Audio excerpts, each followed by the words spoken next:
This girl has a rare secret. When she gets bored, Mongji can speed up time and skip the boring parts of life. If a cramped bus ride takes 18 minutes to get to school, she speeds up time and arrives instantly. When she speeds up time, her body goes on autopilot, so everyone thinks she's a weirdo. She has sped up time in class plenty of times and acted like a total robot. The only person who doesn't mind her being a weirdo is her best friend Seonju Lee, mostly because she is her only friend. The other girls are scared of Mongji. Then on this particular day, a handsome new student transfers in. All the girls get interested in him. Heck, even the boys get interested. You never know which holes he prefers. The new guy is named Yongho Kim, and he gets curious about the one student who ignored him, but the others warn him not to talk to her because she is a freak. At the end of the day, Mongji has a headache. Her friend mentions the new guy was watching her all day, but she didn't even notice. Her friend says Mongji is cold as usual, caring about nothing. Then things start getting weird. Her nerd friend says she is annoying sometimes, acting like her time flows differently from everyone else's. That was suspiciously specific, but the MC just thinks, here she goes again with this nonsense,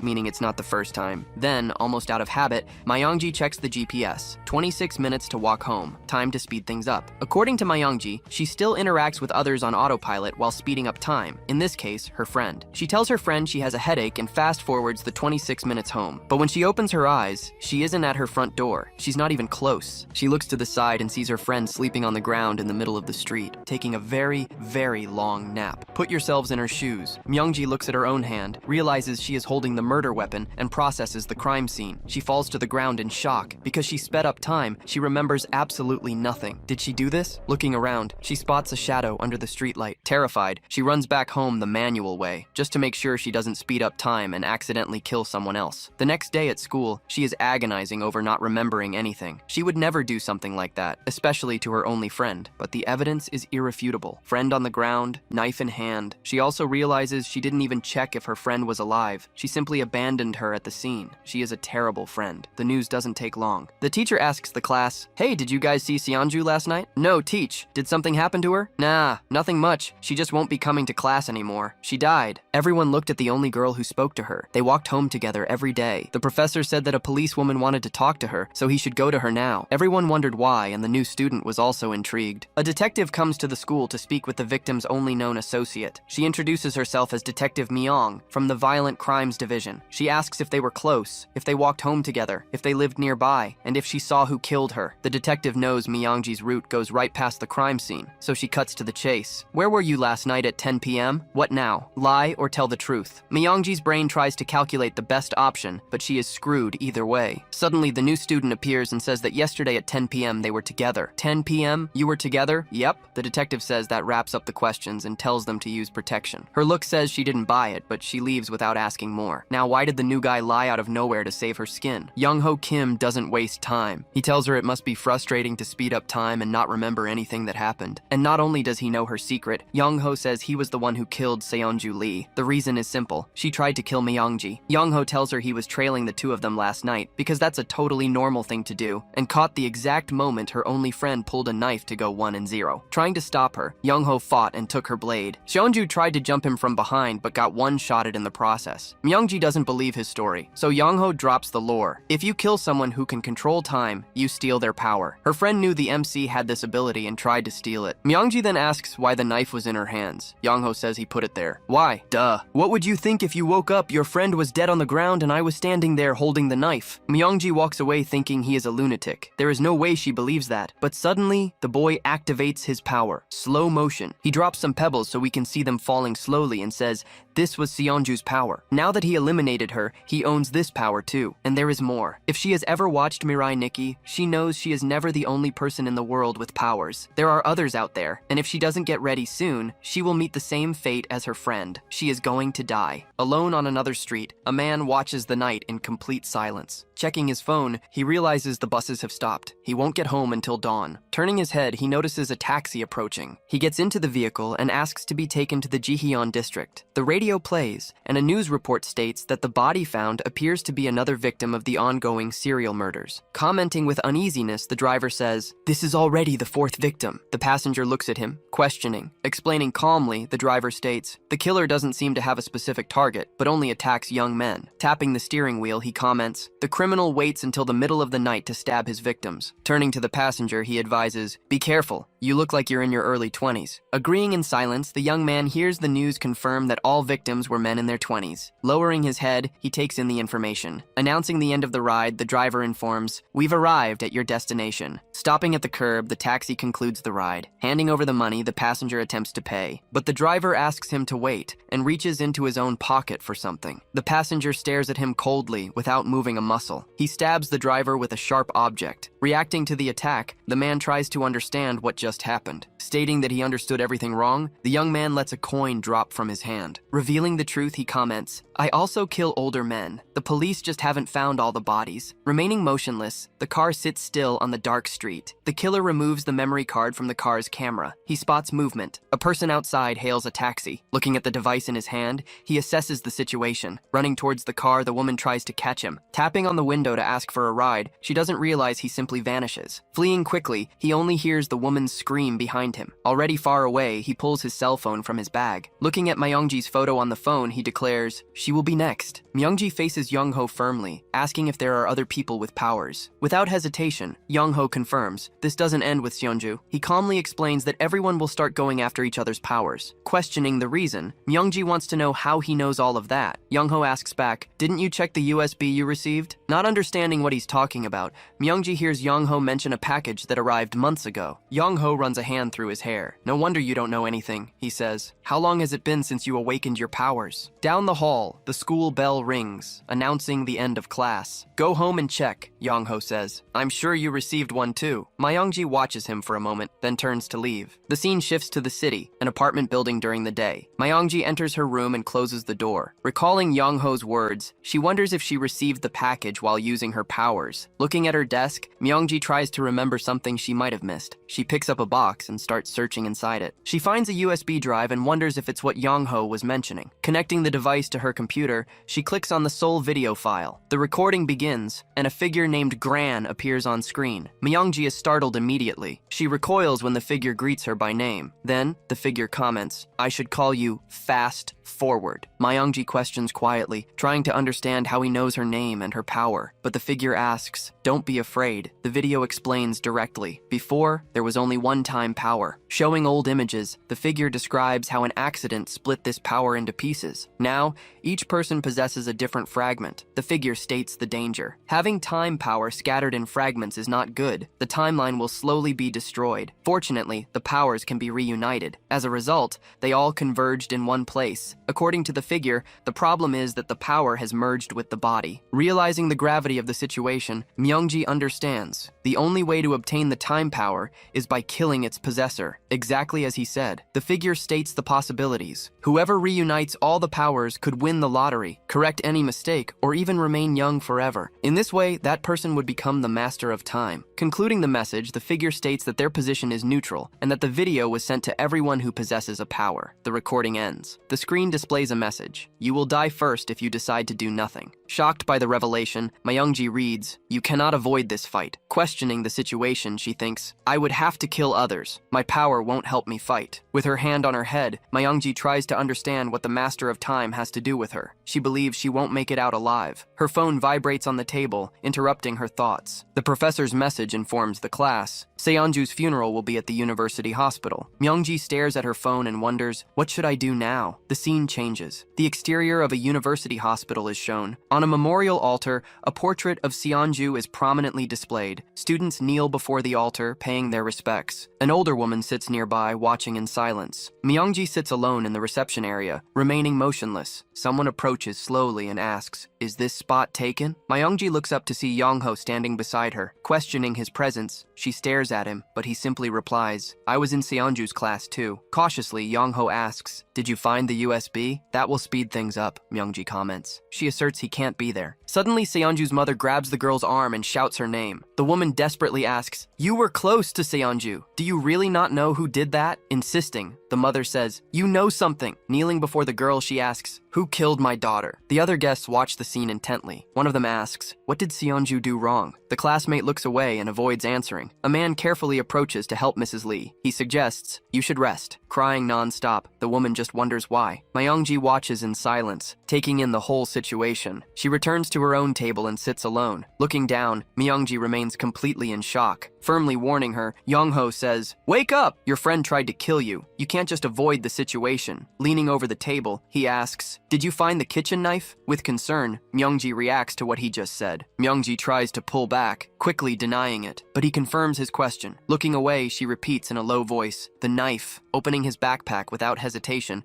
Yongho reveals the object. "I have it," he says. Yongho informs her, "I wiped your fingerprints. You'll be arrested if the police find the knife. Would your punishment be reduced because you're a minor?" he asks directly. "Why?" she questions. Staring at him tensely, Mongji asks, "What do you want from me?" Bluntly, he replies, "It's obvious." Calmly wiping his mouth, Yongho invites her, "Go out with me." Police cordon off a crime scene on the street. Officers investigate the scene, examining a car stopped in the middle of the road. An officer greets the newly arrived Detective Du. She immediately asks about the victim. The officer provides the details. He explains the victim was a taxi driver in his 50s. The man was still alive when the call was made, but died in the driver's seat shortly after. Detective Du questions the reason for her presence, reminding them she's on another case and the culprit hasn't been found yet. Her colleague mentions the progress. He states that the autopsy has been performed. He reveals the connection. The victim was killed in the same manner as the student in her case. The detective processes the new information, falling silent for a moment. Then, she concludes firmly, "It's a serial killer." Mongji questions the invitation, wondering about the idea of them going out. Yongho calmly clarifies, "It's just the best excuse I found to keep us together." Mongji tries to back out, saying, "I don't want to do this," but he reminds her, "Others might come after us again." Yongho states his intentions. "I don't care about becoming the master of time. I just want to survive, just like you." Mongji gives him a grave look. "You killed Seonju," she reminds him. She recalls the incident, remembering how he brought the knife to the scene. Understanding the situation,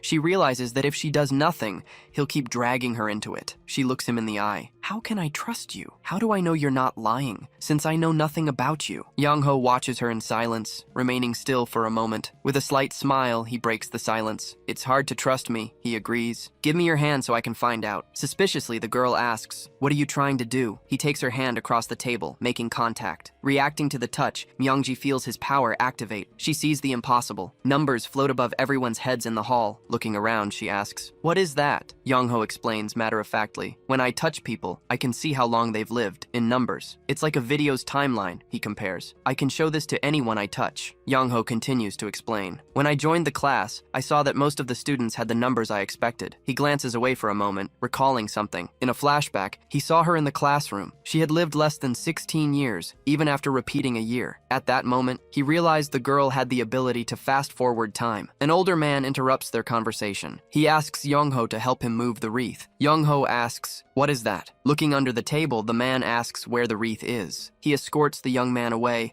gesturing towards a door. Mongji understands why he approached her, but still doubts if she can trust him. Glancing at Yongho's backpack, she realizes she has no choice because of the knife. Mongji lifts her head from the table. She glances to the side. The doorway where Yongho had left is empty. She grabs the backpack left behind. She gets up from the table, clutching the bag to her chest. She heads for the exit, thinking she might be able to get rid of the knife. In the corridor, she decides she needs to wipe her fingerprints first. Just then, she bumps into someone. She watches the backpack slip from her arms with the impact. She watches the contents scatter across the floor. She glances at the fallen objects. She bends down to pick everything up and apologizes. "Don't worry, I'll get it myself," she says. But Detective Du calls her name, her gaze fixed on Mongji. Mongji asks, "What are you doing here, detective?" She hears that she came to offer her condolences about the case. Then she asks, "Why are you trembling so much?" Mongji clenches her fist tightly. The detective observes the gesture for a few moments. Then she picks up Yongho's student ID and examines the ID. Holding the card, she states, "That backpack doesn't belong to you." Mongji gives an anxious glance. The woman orders, "Move aside," but the young woman insists on grabbing her items. Then the detective says, "I'll help you." She takes a slight step back. The woman's hand slides to the backpack on the floor. She picks up the fallen backpack. She stands up, holding the backpack, and offers the bag to Mongji. The young woman takes the backpack back and thanks her. She feels Yongho's touch on her shoulder, coming from behind. The young man asks, "My backpack." Mongji turns to face him, a cold sweat breaking out. He simply asks, "Were you getting this for me?" Detective Du watches the pair from a distance, following them closely. She slowly approaches, closing the distance between them. Reaching out, Yongho grabs the backpack strap. Taking back the bag, he greets the approaching detective. The detective questions the situation, wanting to know why Mongji had his item. Looking away, the young woman has no immediate answer. Holding Yongho's hand, Mongji announces, "It's because we're dating." waiting. Staring at the girl, he reacts to the unexpected declaration. Facing the two, the detective asks, "Is this true?" Reprimanding the couple, she says, "Show some respect," then she walks away. Watching her leave, Yongho observes the detective distance herself. Myeongji abruptly releases his hand, breaking contact. Turning around, annoyed, she asks, "Did that make you happy?" Then, she questions, "What did you do with the knife?" Facing the young woman, Yongho asks, "Are you talking about that item?" He reveals what happened, explaining that he used Seonju's power on her while displaying his ability. He quickly hides an object in her jacket pocket. Explaining the move, he states, "I put the knife in your jacket while you were distracted." Raising a hand to her head, Myeongji stares at him as he says, "There won't be any more opportunities." Asking directly, Yongho wants to know, "Are you on my side or not?" Remaining silent for a few moments, Myeongji replies, "I am." The scene shifts to the Gungshang Police Department. Focused on her computer, Detective Du continues working. Two colleagues comment that she has been watching footage for hours,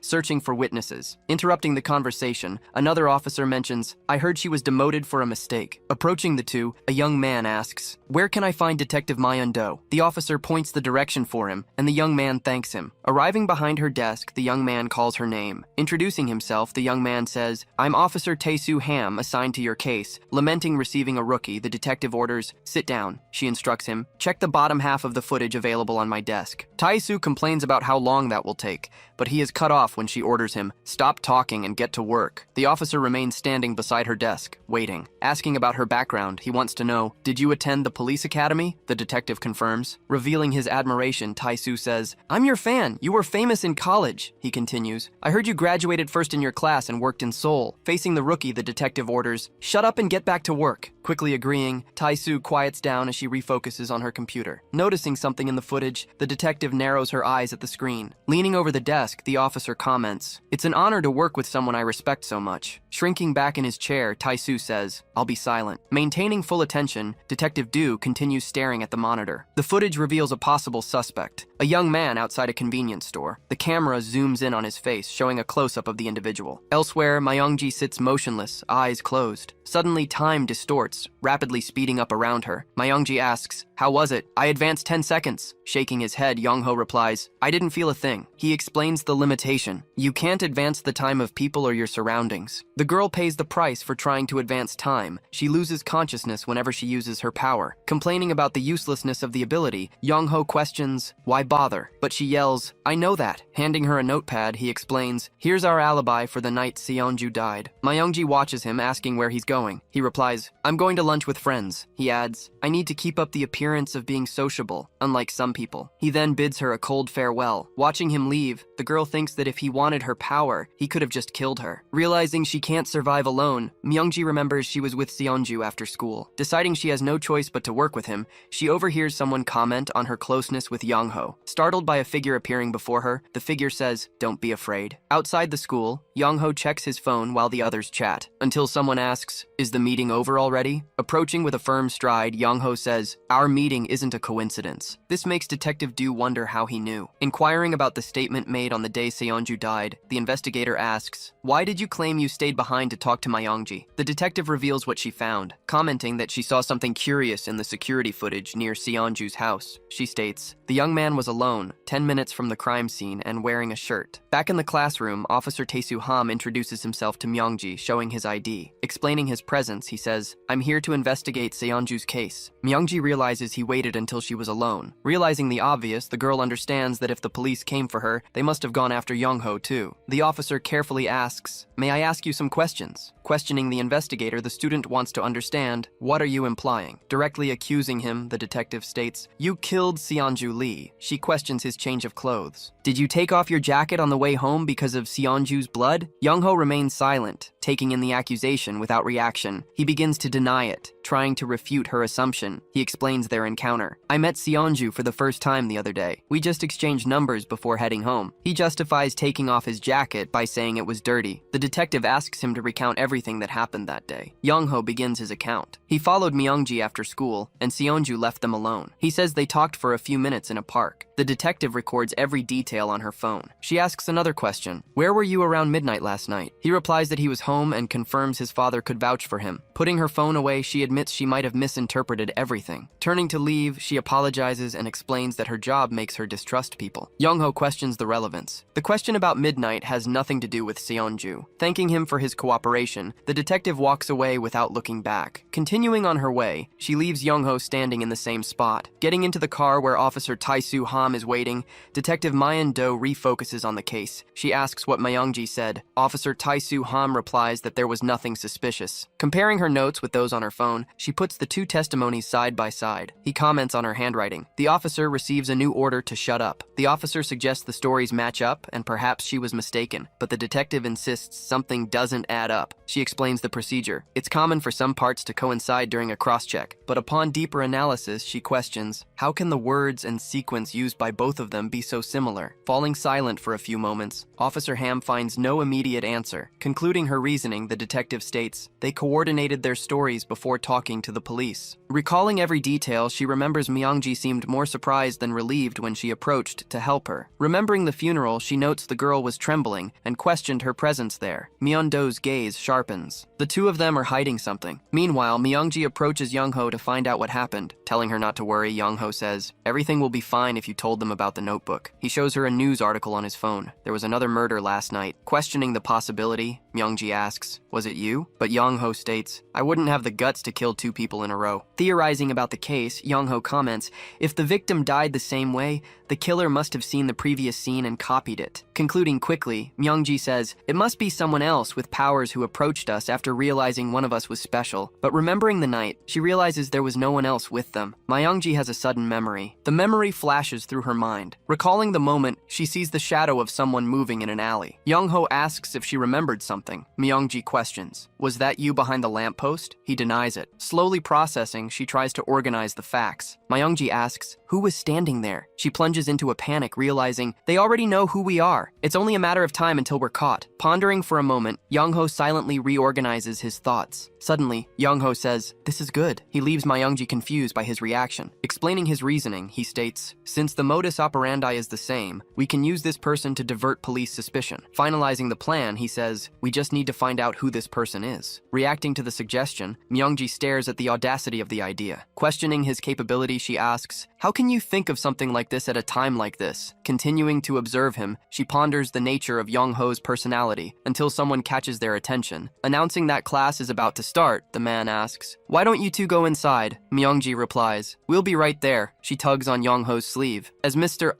Shin walks away down the hallway, she calls his name. Turning calmly, he searches for something in his pocket. Taking out a phone, Mr. Shin examines the screen carefully. Staring at the image, he fixes his gaze without blinking. The photo captures the scene, a dark street lit by a lamppost. The image remains frozen, revealing Myongji over a fallen body. Observing from a distance, Yongho appears in the background of the scene. He remains still, holding a pointed object wrapped in cloth. The young man moves slowly, approaching Seonju's body lying on the ground. Hidden in the darkness, Mr. Shin watches the entire scene replay before his eyes. Clearly seeing the girl and the boy present on the night of the crime, he grasps the full picture. Clenching his phone tightly, his fingers tremble. Breaking into a wide smile, he savors the discovery. During the night, the Hana Textiles factory keeps its machines running. Inside, the workers remain busy with their tasks. A man analyzes the annual production report and confirms the company's numbers. Closing his clipboard, he finishes the verification. The manager warns that no one will leave until the quota is met. The employee nods in agreement. Going to the warehouse exit, the manager walks with tired steps. Trying to light a lighter, he seeks some light in the darkness. Why isn't this lighter working? He wonders, persistent in his attempts. Emerging from behind, a hooded person attacks him without warning. Turning urgently, he faces his assailant. As he meets the gaze of the mysterious figure, he realizes the imminent danger. His consciousness fades, and he loses control of his body. Waking up abruptly, the manager regains his senses. Seeing himself in the middle of the tracks, he tries to understand where he is. Sitting on the ground, he questions how this could have happened. Reacting to his own condition, he shows growing panic. Looking at his legs, he tries to comprehend what he's seeing. He screams, "Who did this?" A voice responds, "Your leg is broken." Shin calmly approaches, stating he called him to talk. Shin explains that the trains run without a conductor. The manager asks, "Who are you?" Wanting to know why this is happening, the man is accused of manipulating accounts and denying overtime. Continuing with the accusation, the young man accuses him of harassing and assaulting the female accountants, all while pressing down on his injured leg. Shin reveals that an employee employee lost an arm 4 months ago and was fired without compensation. Then he calls the manager disgusting. The man admits his mistake and offers money to be released,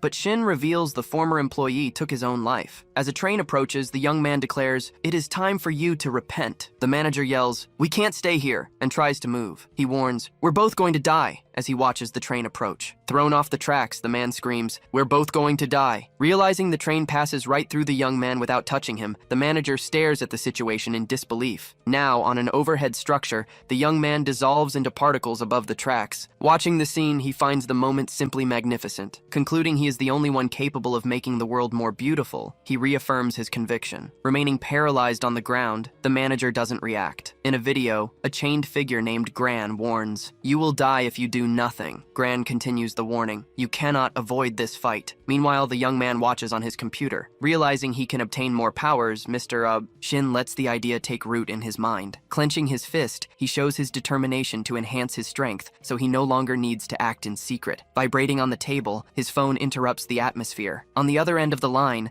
someone apologizes for calling late to discuss the requested transfer. Informing him the transfer should happen next week, the person tries to reassure him. Mr. Shin questions the timeline. The caller explains an urgent opening has come up. Mr. Shin asks, "Where is it to?" Walking toward the SH High School gate, two students walk side by side. As they cross the courtyard, Mongji and Mr. Shin overhear other students commenting on a special transfer. Recalling the video where Gran said, "Everyone has been gathered in a specific place," the young man confirms his suspicions. Deciding he needs to obtain all the powers to eliminate evil from society, he continues watching the students running through the courtyard. Accidentally bumping into him while running, a student loses her balance. Stumbling, she lets her phone slip from her hands. Touching the device with her fingertip, she tries to prevent it from falling. Floating in the air, the phone defies gravity. Slowly descending, the phone approaches the ground without impact. Watching the scene, she finds herself facing the unexpected. Quickly picking up her phone, she regains control. Turning around, she tries to understand what just happened. Standing still and looking at his own phone, Mr. Shin keeps his attention focused. Remaining silent for a moment, the girl hesitates to say anything. Running into the school building, the student disappears from the courtyard. Smiling, the young man concludes his first target won't be difficult to capture. Dusk begins to fall, and the day slowly loses its light. Displayed on a phone screen, Seonju Lee's school record appears prominently. Locating Gongwon Street, Mr. Shin confirms the address listed in the document. Analyzing a map with all the security cameras in the area,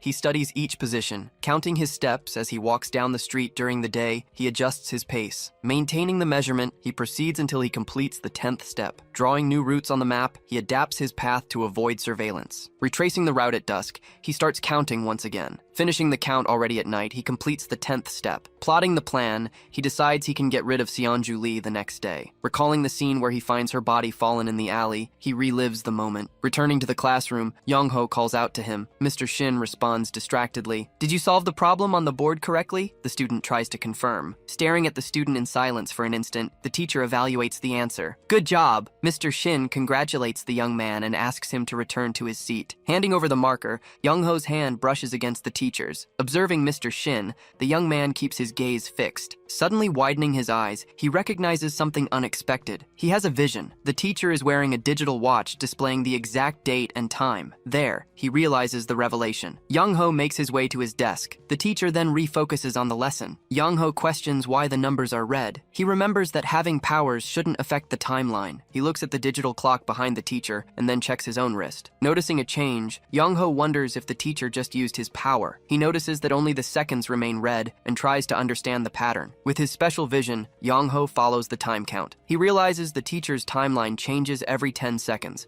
identifying a repetitive pattern. Mongji reacts with surprise. Does the math teacher have powers? She tries to process the information. At the top of the stairs, Yongho confirms to her, "I'm sure because I saw his timeline." He admits the red numbers bother him and reaffirms, "The teacher has powers." Mongji reflects, "I didn't know that. Is everyone being gathered here like in the video?" She considers it positive that they found out about the powers, believing they can thus avoid him. Turning to her, Yongho asks, "How should we kill Mr. Shin?" Mongji stares at the young man. He suggests the teacher's power is related to 10 seconds. Stopping him from going down the stairs, she asks, "How are we going to find that out? Why do we need to go that far?" she questions. Yongho replies, "It's because Mr. Shin has powers." Myeongji argues, "We don't need to kill him to get the powers." He states, "That's the obvious thing to do." Explaining that everyone starts with a single power, Yongho continues to reason. He says everything becomes more dangerous when someone steals powers and reveals, "I myself have two." Myeongji insists, "We don't know what kind of person Mr. Shin is. He might not want to fight." She suggests, "At least try to talk to him." Yongho questions, "How could we trust him? What if the teacher is evil and tries to kill us first?" He reiterates his fear. Myeongji expresses that she doesn't want to take the risk and end up getting hurt, trying to avoid the confrontation. Giving up on the discussion, Myeongji says, "Do what you want." She turns to leave. Walking away, she reminds the young man, "You said you weren't interested in becoming the master of time." Turning back again, she states, "Yongho, you have the courage to kill everyone and become the master." Walking down the stairs, Myeongji leaves him behind on the landing. Watching her leave in silence, Yongho remains motionless. Inside the classroom, a student comments, "I still can't believe it. A flower rests on an empty desk." Other students recall that they were all laughing together just a few days ago. They mention that Seonju's mother fainted at the funeral. Questioning how Myeongji can be doing so well, one of them suggests, "She's a psychopath." Hearing the speculation that she might have killed Seonju, Myeongji tries to keep her composure. Standing up, Myeongji walks past the group of students. The group falls silent as she approaches and discreetly backs away. Stopping in front of the flower on Seonju's desk, she observes for a moment. Laying her head on her desk, Myeongji seeks some refuge. Remaining there with her friend's flower beside her, she tries to compose herself. In a residential neighborhood, life goes on. Myeongji stops in front of a door in a building hallway and hesitates. Reaching for the doorbell, she considers pressing it. Deciding to leave, Myeongji steps back, but then stops once more. As a woman climbs the stairs, she spots Myeongji there. Recognizing her, the woman calls her name. Inside Seonju's room, her mother apologizes. "I haven't cleaned this place yet." Asking Myeongji to make herself at home,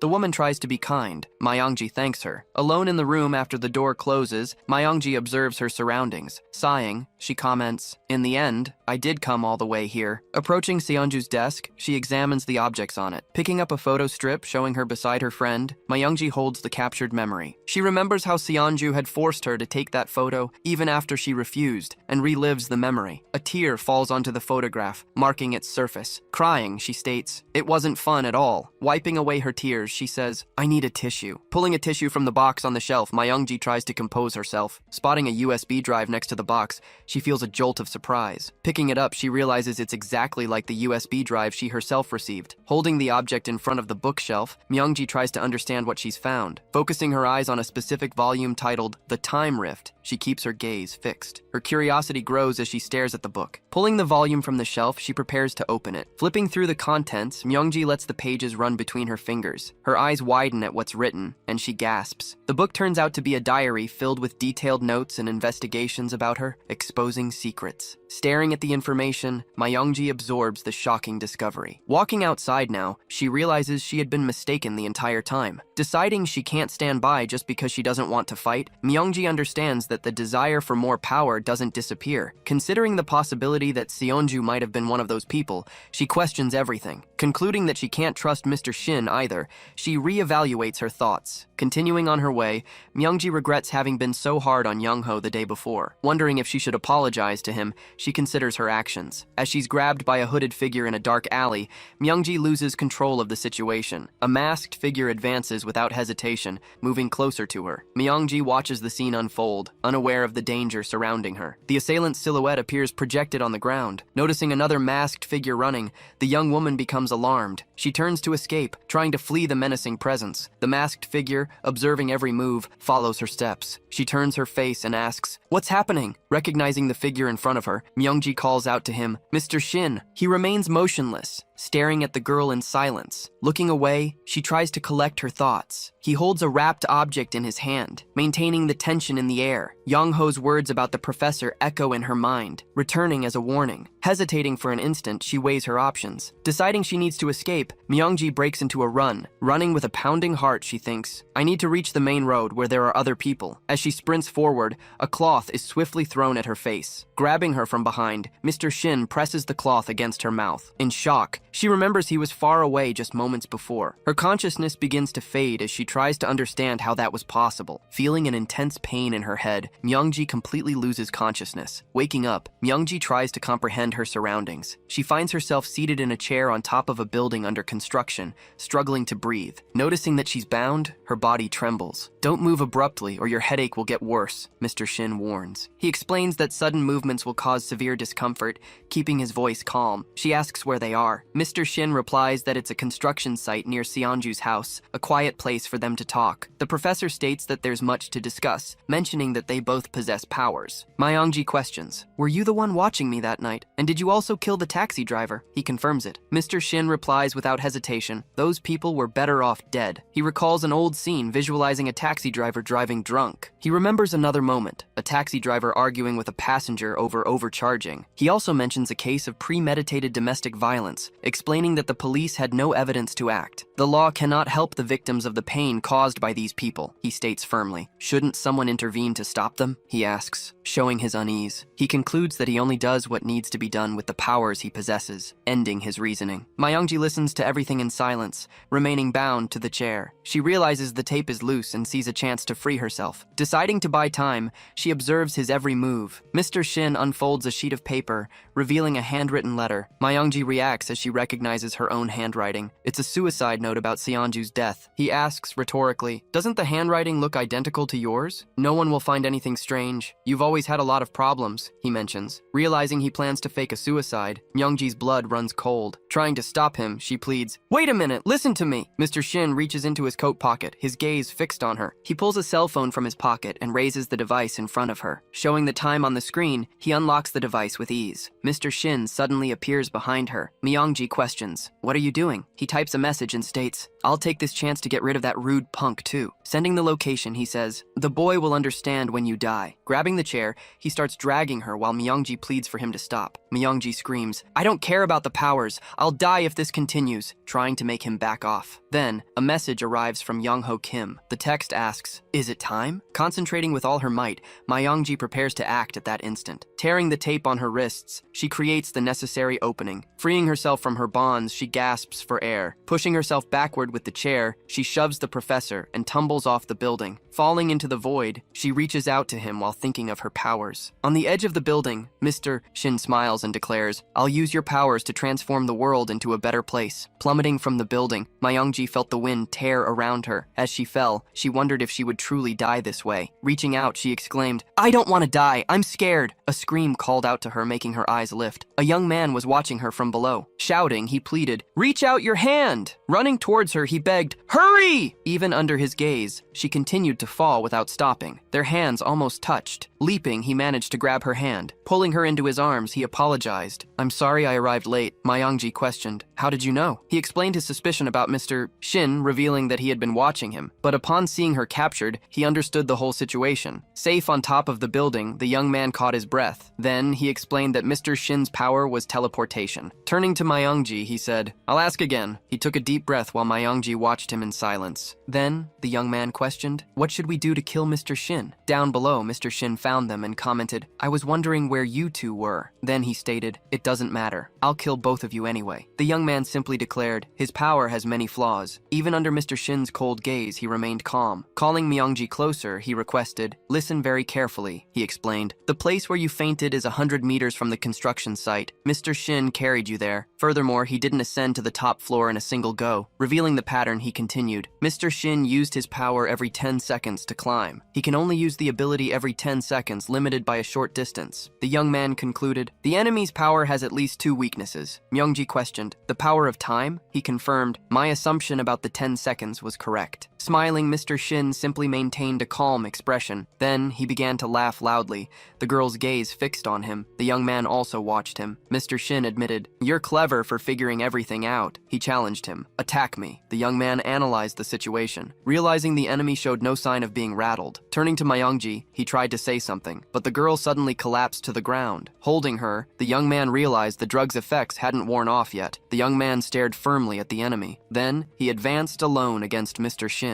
Mr. Shin watched him approach with a relaxed smile. Extending his hand, the young man stated, "I just need to touch him to slow him down." But as he tried to grab him, Mr. Shin dodged the attack. Provoking him, Mr. Shin said, "You're You're all talk. Pulling out a knife, he questioned. Was that all you had? Advancing with the blade, Mr. Shin tried to hit him, but the young man managed to dodge the blow. Mr. Shin observed the movement calmly. Attempting a new attack, Mr. Shin lunged forward again. Prepared for a counterattack, the young man maintained his stance. He landed a kick to the stomach. This made Mr. Shin recoil. With that, he teleported away. The young man caught his breath, stating, "I need to hurry before the 10 seconds are up." Observing intently, Mr. Shin analyzed the approach. Then, the young man ran towards him again. Stretching out his hand, he tried to touch him. Finally making contact, he declared, "I got him." Fallen on the ground, Mr. Shin commented, "That was a powerful kick." Turning quickly, the young man sought to understand. Revealing his trick, Mr. Shin said, "You would have hit me if your power was to advance 10 seconds. Then, the young man questioned, "Can you use your powers consecutively?" Mr. Shin stabbed him without hesitation. That's when he revealed his true ace. "I can also go back 10 seconds in time." Yongji watches. Mr. Shin comments that the young man's attack would have landed if his power was to advance 10 seconds in time. But Mr. Shin reveals that he can also go back 10 seconds. The young man recoils, wounded. Then he realizes his enemy can manipulate time. Mr. Shin explains that he can move as much as he wants by advancing 10 seconds. And he states that he also returns to where he was 10 seconds ago by rewinding. Thus he declares that he can move freely by using both powers at the same time. Mr. Shin concludes that even if hit, he would simply escape. The young man notes that the cut isn't deep, but his ability has become useless, so he grabs a metal pipe to continue fighting. He attacks Mr. Shin with the pipe, but Mr. Shin dodges and comments, "You'll need to be faster than that." Wounded, the young man gasps. Yongji understands that Mr. Shin is just buying time for Yongho to bleed out. She also realizes that Yongho can't touch him if the enemy keeps moving like that. An idea sparks in her mind. The girl stares at the fight before her. Yongho keeps attacking Mr. Shin with the pipe. Mr. Shin provokes him. "Attack me like before." Then Yongho lunges forward,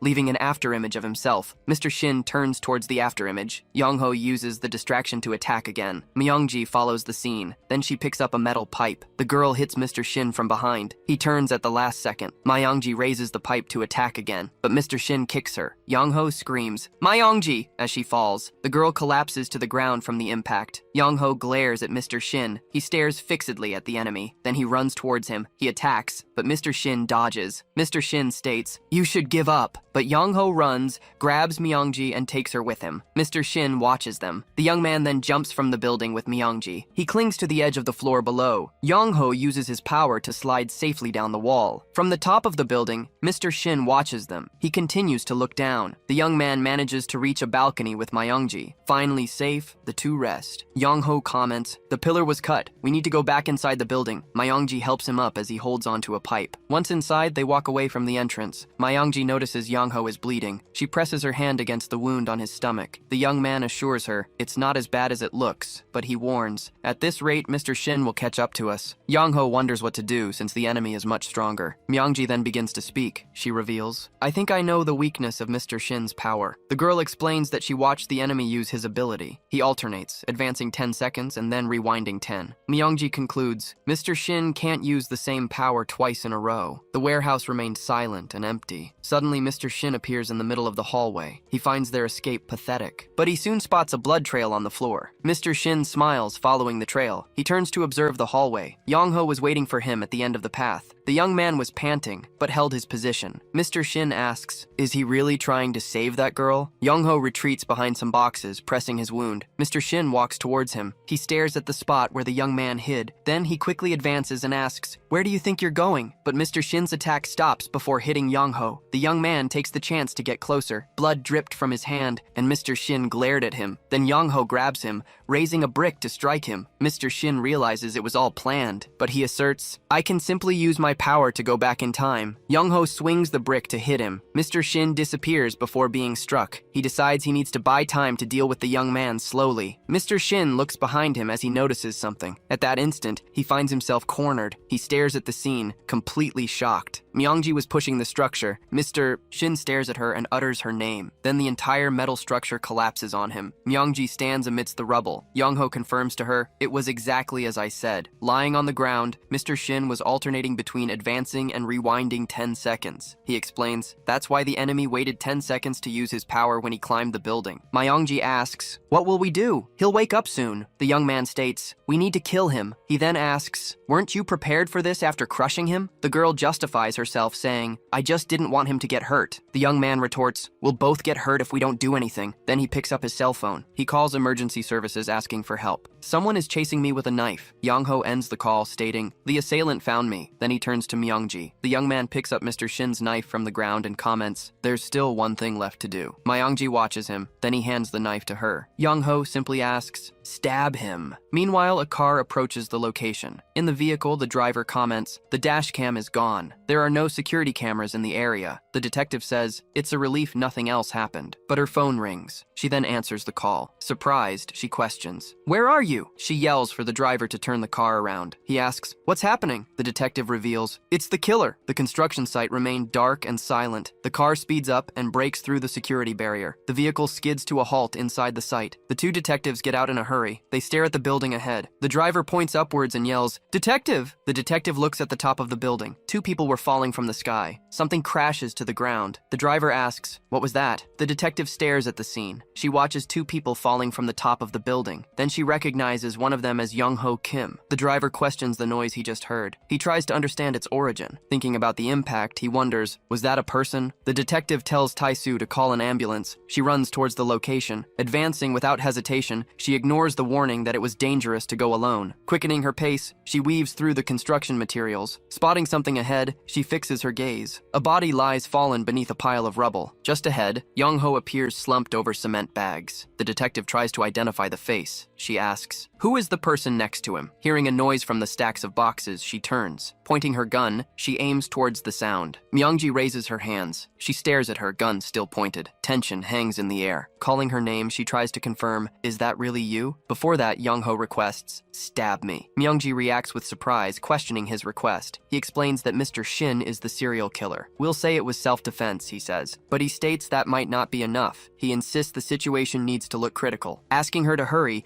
he wipes her fingerprints from the knife before handing it to her. Holding the knife in her hands, Myeongji hesitates. Looking away in silence, she tries to decide. Exchanging glances for a moment, they both remain still. Dropping the knife, she refuses to obey. She tries to comfort him, saying, I understand what you're saying, and I know it must be frustrating. But she backs away, stating, I don't want to hurt someone else just so I can live. Watching her, Yongho remains quiet. Smiling shortly after, he eases the tension. He reveals, that's why I decided to join you. He simply asks for her help. Starting to stir on the floor, Mr. Shin tries to get up. Grabbing the knife, Yongho walks toward the balcony. Myeongji watches him advance. Looking up at the top of the building, he assesses the situation. The view from above reveals the height of the fall. Myeongji asks, what is he going to do? She watches as the young man leans over the body. Lifting the body from the ground, he puts it on his back. This surprises her. In the distance, a car squeals its tires as it approaches the scene. Turning to Myeongji, he asks, pay attention. He explains the story. We'll say we fought with Mr. Shin and fell without knowing the reason for the attack. He asks if she understood. Myeongji questions, what are you doing? With the body on his back, Yongho throws himself from the building, gaining momentum. Falling together, the two plummet. Myeongji watches the scene. Looking down during the fall,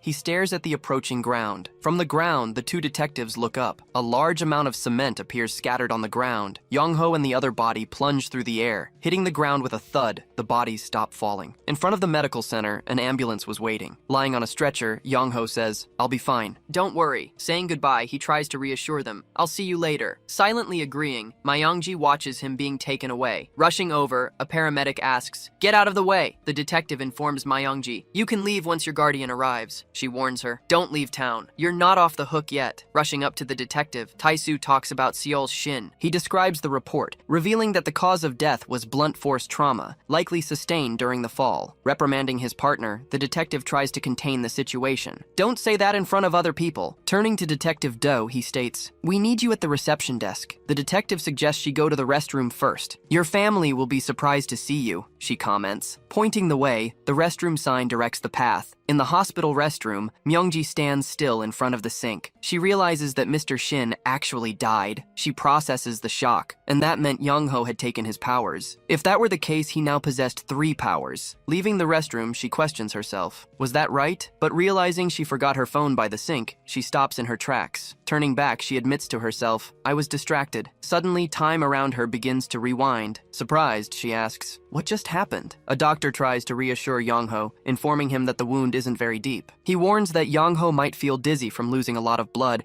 and advises caution. The doctor explains he gave him a large room because of his father and asks Yongho to say hello. Leaving the room, the doctor tells the young man to rest and concludes his visit. Sitting on the bed, Yongho sighs and states that Mr. Shin's case is closed. He wonders if he should try to use the power and assesses the situation. Deciding to fast forward 10 seconds first, he tries it out, but nothing happens, and he questions what went wrong. Getting up, he tries to understand how he should use his newly acquired power, searching for a clue. He has a sudden revelation and fixes his gaze. The image of Mr. Shin's body under the debris returns sharply to his mind. Realizing something, he utters Myeongji's name. In the hallway, the girl finds herself back outside the restroom and wonders what happened. Realizing that this is Mr. Shin's power and that Yongho didn't take it, she takes a deep breath. Staring blankly ahead, she tries to process the information. She remembers that the only way to obtain the power of time is by killing its wielder, and she faces the truth. Standing in front of the mirror, she realizes what happened. This means she had killed the math teacher. With the revelation, she stumbles backward. Being pulled out of the restroom by the power itself, she loses her balance. She wonders why the power seems to have a will of its own and tries to understand its flow. She has a sudden revelation and looks down the hallway. Starting to understand how the power of time works, she connects the pieces. Finally discovering how to use it,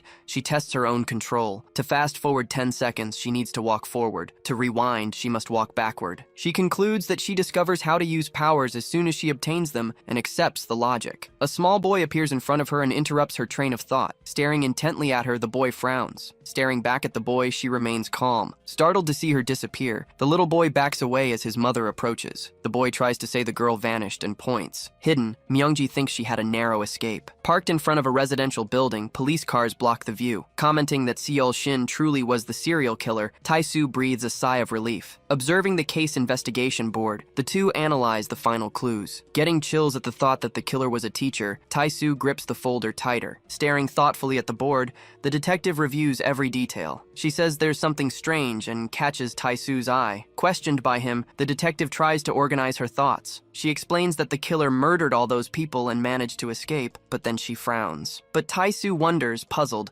how Shin was caught by 2 high school students. Reporting that, according to Myeongji's testimony, the 2 attacked him at the same time. Tae-soo quotes the report. The detective remembers that all the victims were adult men who had committed some kind of crime and crosses her arms. Pointing to the markings on the map, he indicates what appear to be security camera locations. Passing through the hallway, a police officer carries a box with the suspect's computer. Asking the officer to let her take a look, the detective raises her hand. Handing the box to the detective and telling her to return it when she's done, the officer continues on his way. Inside the box, there was a hard drive and a small camera. Questioning if he'll have to check the footage again, Tae-soo sighs. The detective, however, merely comments that she thought he liked it. Telling them to head back to the station, the detective ends the discussion. Taking the camera from the car's dashboard, she says she'll look at it later. Peeking out from the bathroom, Myeongji wonders if the boy has already left. She steps out, thinking that even though she's practiced, she fears the power might activate on its own. Myeongji controls her breathing. Walking down the hallway, she wonders if she should tell Yongho, but she concludes he must have already found out. When her name is called, she turns around immediately. Standing there, a girl named Yonji complains, "It's annoying when people call me by my first name." Myeongji asks what she's doing there. The girl explains, "The police called me because of an accident." Yonji crosses her arms, complaining, "This situation is annoying, especially since you seem fine." Turning to leave while Myeongji thanks her for coming, Yonji maintains her impatient tone. Yonji says, "I'm leaving now, text me later," and she continues on her way. Yonji asks, "Do you need a ride home?" Myeongji simply says, "The police called me." Ignoring the answer, Yonji starts to walk away while Myeongji remains silent. Stopping and turning around, the girl says, "There's something strange." Myeongji asks, "What do you mean?" Yonji narrows her eyes and comments, "You're different from last year," and asks firmly, "This time you're not going to pretend to be mute, are you?" 2 years earlier, a woman joyfully announces that everything is ready. Holding up a piece of paper,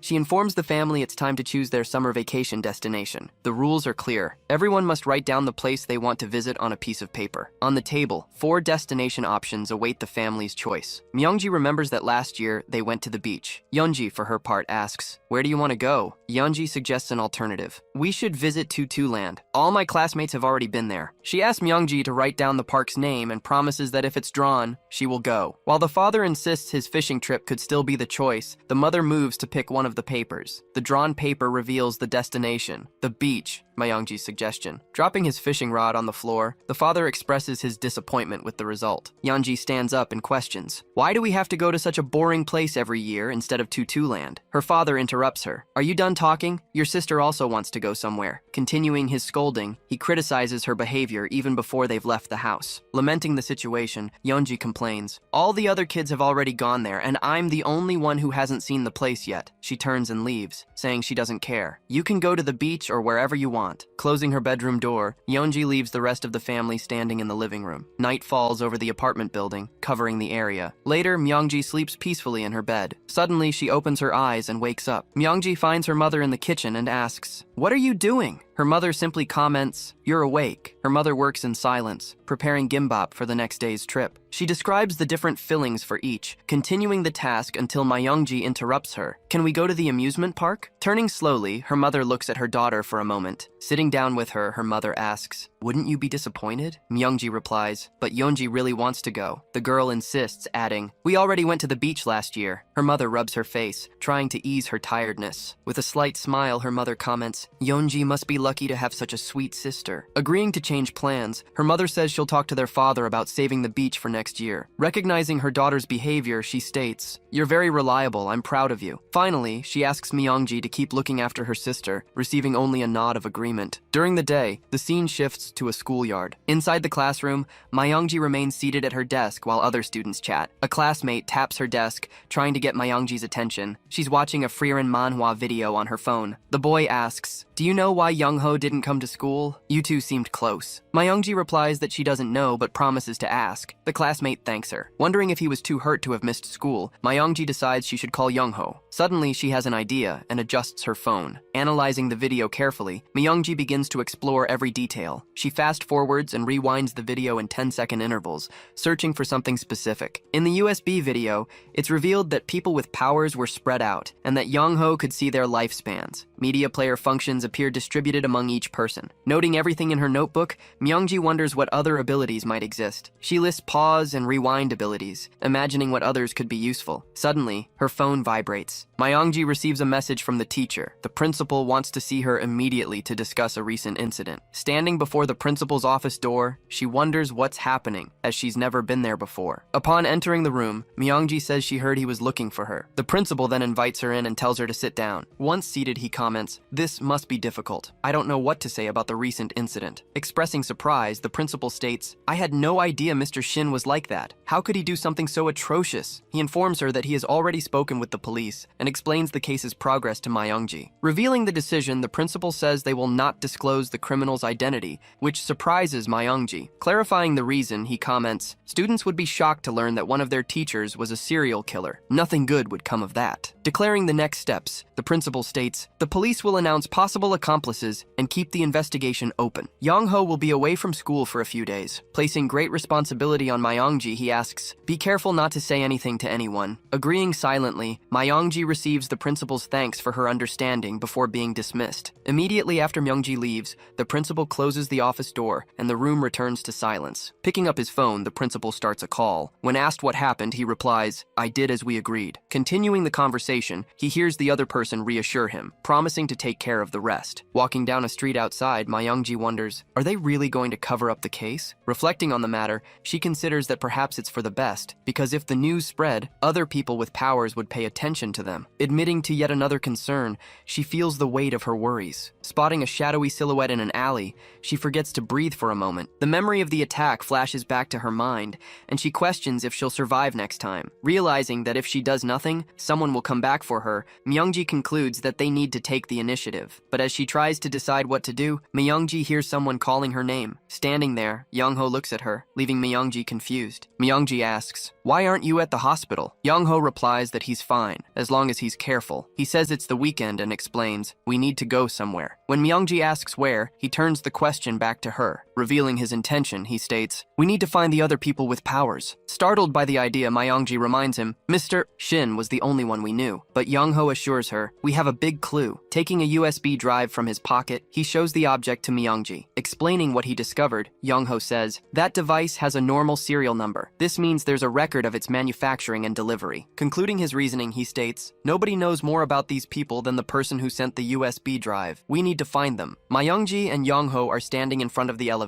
Myungji asks Yongho if he knows where they need to go. Yongho explains what he discovered. He researched the USB drive's manufacturer, a small company with an office about 2 hours away. Myungji is surprised by the distance. Yongho states there's no time to lose and that he did the research as soon as he got the device. Myungji hesitates for a moment, watching the elevator doors close. The doors suddenly open, revealing Yonji standing before them. Myungji turns and looks at her sister, Yonji. Yongho asks who the girl is. Myungji explains that she's her younger sister. Yonji accuses Myungji of bringing a boy home, pushing her aside as she passes. Keeping her head down after the encounter, Myungji tries to compose herself. "Don't worry," Yongho says, trying to lighten the mood. Yongho comments that the two of them probably don't get along. Myungji, while typing the door's password, explains that they had a big fight. Once inside the house, Myungji asks what the plan is for when they arrive at the company. She argues that the company won't simply reveal who they sent the USB drives to, and asks what their strategy is. Suggesting a strategy, Yongho proposes that they pose as college students for a while. Myungji greets with a big smile, adopting a cheerful tone. Sitting at the table, a man asks, "Are you the students who called earlier?" The employee scolds them for coming on a weekend. Myungji assures him it's fine since they came at the last minute. He asks if they're there for an assignment. The girl confirms, explaining that the visit is worth extra credit. The man explains the office is small because most of the work happens at the factory, and then continues the conversation. He goes on to say that here, they only verify sales and net profit before moving on. Guiding them to a file room, he mentions that the most they do there is print records or track where orders were sent. Myungji asks if there's a list of all products sold. The employee denies it, explaining they only keep records from the past few months. Intervening, Yongho states, "I recently bought a company USB drive and would like to see the record for my presentation." Hesitating for a moment, the employee glances at the files. Yongho stares intently at the employee's reaction, his focus unwavering. But the man refuses the request, stating that the records are confidential, even if they don't seem like it. Yongho then asks him to explain more about the sales distribution process. The employee agrees. Stepping away to retrieve the information, the man leaves the two young people in the file room. Yongho signals to Myungji, who nods back. He whispers that he'll give the signal when he finds the documents. Yongho watches her turn to the man and ask if she can use the restroom. The plan is deception. Myungji will pretend to go to the restroom and use her power to go back 10 seconds in time to the file room. Stepping away little by little, she begins the 10-second countdown. She turns around as she continues the count, preparing to use her ability before time runs out. Rushing down the hallway, she completes the count and transports herself back to the file room. Confirming the plan worked, Myungji breathes a sigh of relief. She rushes towards the filing cabinets, quickening her pace. Opening one of the cabinet doors, she examines the contents. She finds a device with the serial number she was looking for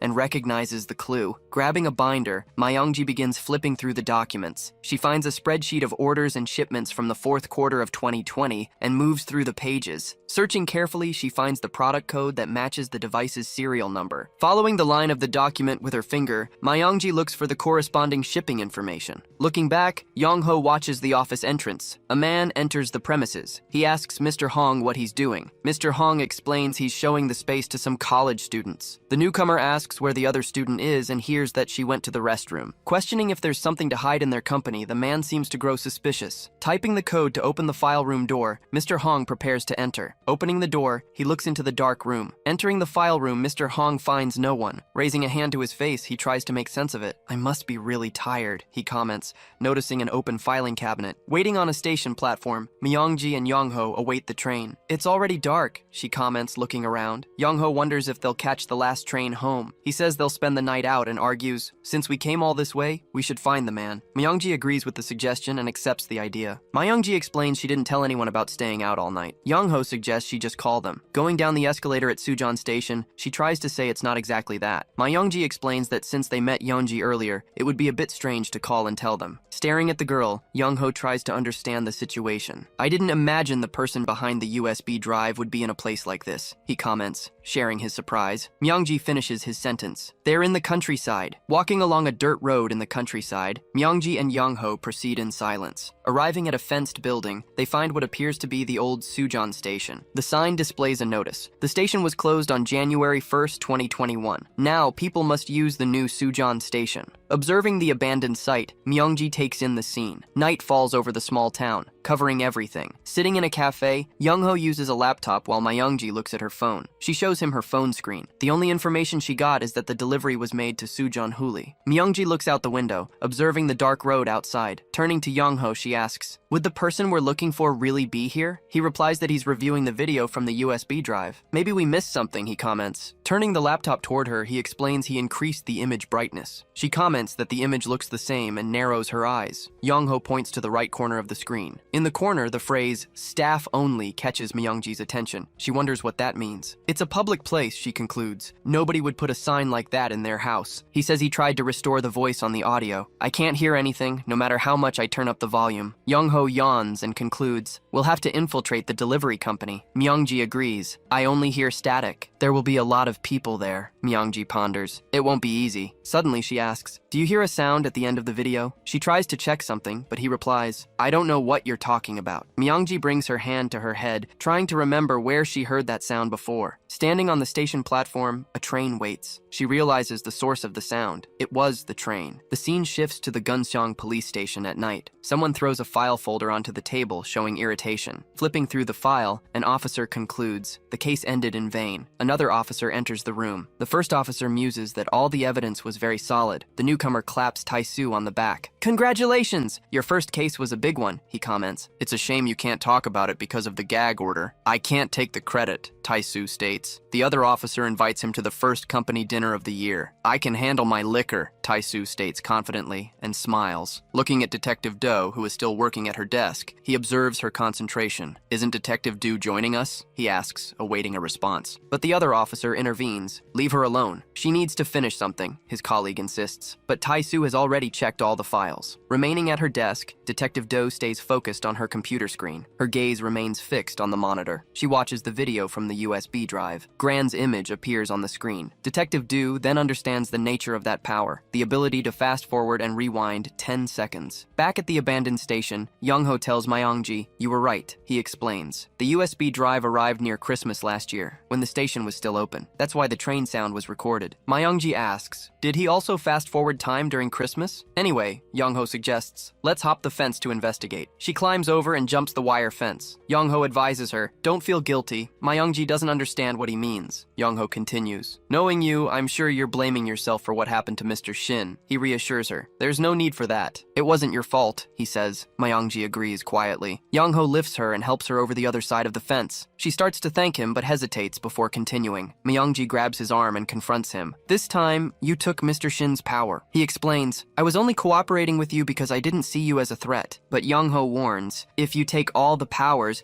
I don't know how your way of thinking might change." She lets go of his hand. He asks, "Is everything all right?" Mongji looks around and questions, "Is this really the place? We only came for the train sound." Yongho affirms, "We need to search anyway. The information from the USB drive's owner is valuable." He continues, "If we find out what the powers are and where they're located, we'll practically be the winners." She observes that there are no other buildings nearby. Mongji stops and looks at a sign with a circular logo. She illuminates the sign with her phone and recognizes the logo from the video. Mongji calls Yongho. "Look what I found." She looks up. Under the starry sky, she concludes, "We've arrived at the right place." Mongji points to an arrow on a sign. Yongho agrees to follow, but he's emphatic. "We can't turn back now." Walking along the tracks, Mongji comments on the number of signs. Yongho observes, "Whoever did this has been busy since January." Mongji asks why there are so many signs and adds, "They draw a lot of attention." Yongho finds it strange that someone in neutral territory wouldn't hide their location. He mentions the USB drive left so obviously. He concludes they could have simply scratched off the serial number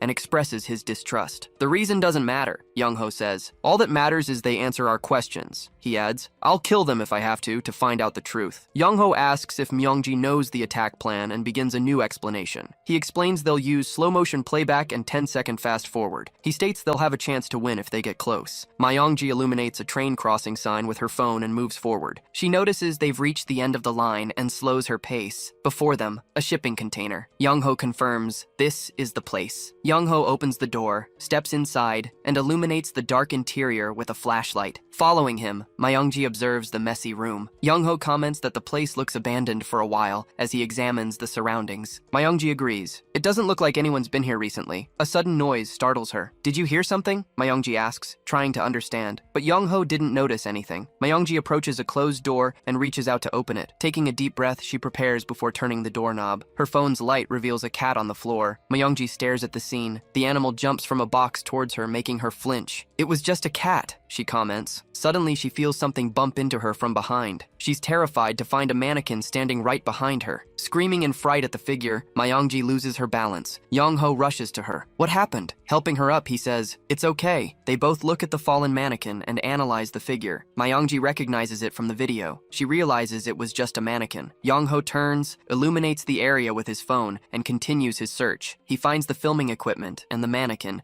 putting the pieces of the puzzle together. Turning in another direction, he shines the light on a new door. Opening the door with the sign, authorized personnel only, he states, I found it. He concludes that's where the video was recorded and adjusts his flashlight. Yongho sees a door open and hears a voice. Your noisy guests. Mongji watches the cat walk towards the newly opened door and holds her breath. Fast forward the video, Mongji orders, and focuses. Give me the timeline, Yongho asks, preparing his phone. They see someone pick up the cat and then realize who sent the video. A child with short hair appears holding the animal. I am Record, the child introduces themselves, ending the suspense. Yongho and Mongji stare at the child, who yawns. Was it you who sent the video? Mongji questions, staring at them. Record murmurs, don't judge a book by its cover. Record, with a calm voice, explains that they record everyone's memories with their ability. They state that these memories will be passed on if their body dies. They state, I am much older than both of you, and practically immortal. Record lets the comment hang in the air. And having lived so long, they say they noticed the collapse in time and sent the video before it was too late. How did you know who we were and where we lived? Mongji asks. Record replies, that's another one of my abilities. Record reveals, I can see everything you do or say. The statement leaves them both tense. Praising Yongho, Record comments, you're doing well and have already taken care of two. The young man, however, ignores the praise. Approaching Yongho questions, how many more are there? When and how will time collapse? But Record merely asks, why would I answer that? Questioning them back, Yongho states, the choice of the Time Master should be fair. There's no reason to give that information, Record replies, sighing. Do you think I'll just give you answers just because you found me? Record asks, staring at Yongho, who holds his phone. Mongji gives a nod, and Yongho readies himself. The two prepare to advance. Charging at Record at high speed, they initiate their attack. Seeing them approach, the child turns to watch them. You left me no choice, Record states, her gaze hardening. Mongji and Yongho feel an invisible impact hit their eyes, sending them off balance. Mongji is suddenly bombarded by fragments of countless memories, barely able to react. Struggling to process the deluge of information, she gasps for air. Falling to the ground alongside Yongho, Mongji's strength gives out. Clutching her head, Mongji gasps. It feels like my head will explode. She hears Record declare, I already knew how you would act. Yongho also hunches over, trying to bear the pain. The child asks, are you going to try and kill me to steal my power? How dare you say such a thing? Record asks, raising her voice indignantly. Record raises her voice, questioning if they would dare kill her to seize her power. Mongji and Yongho writhe in pain, reacting to the mental assault. With a firm expression, Record reveals her power to force memories onto others. She advises them to give up, warning that their brains might melt. But Yongho glares at her from the floor,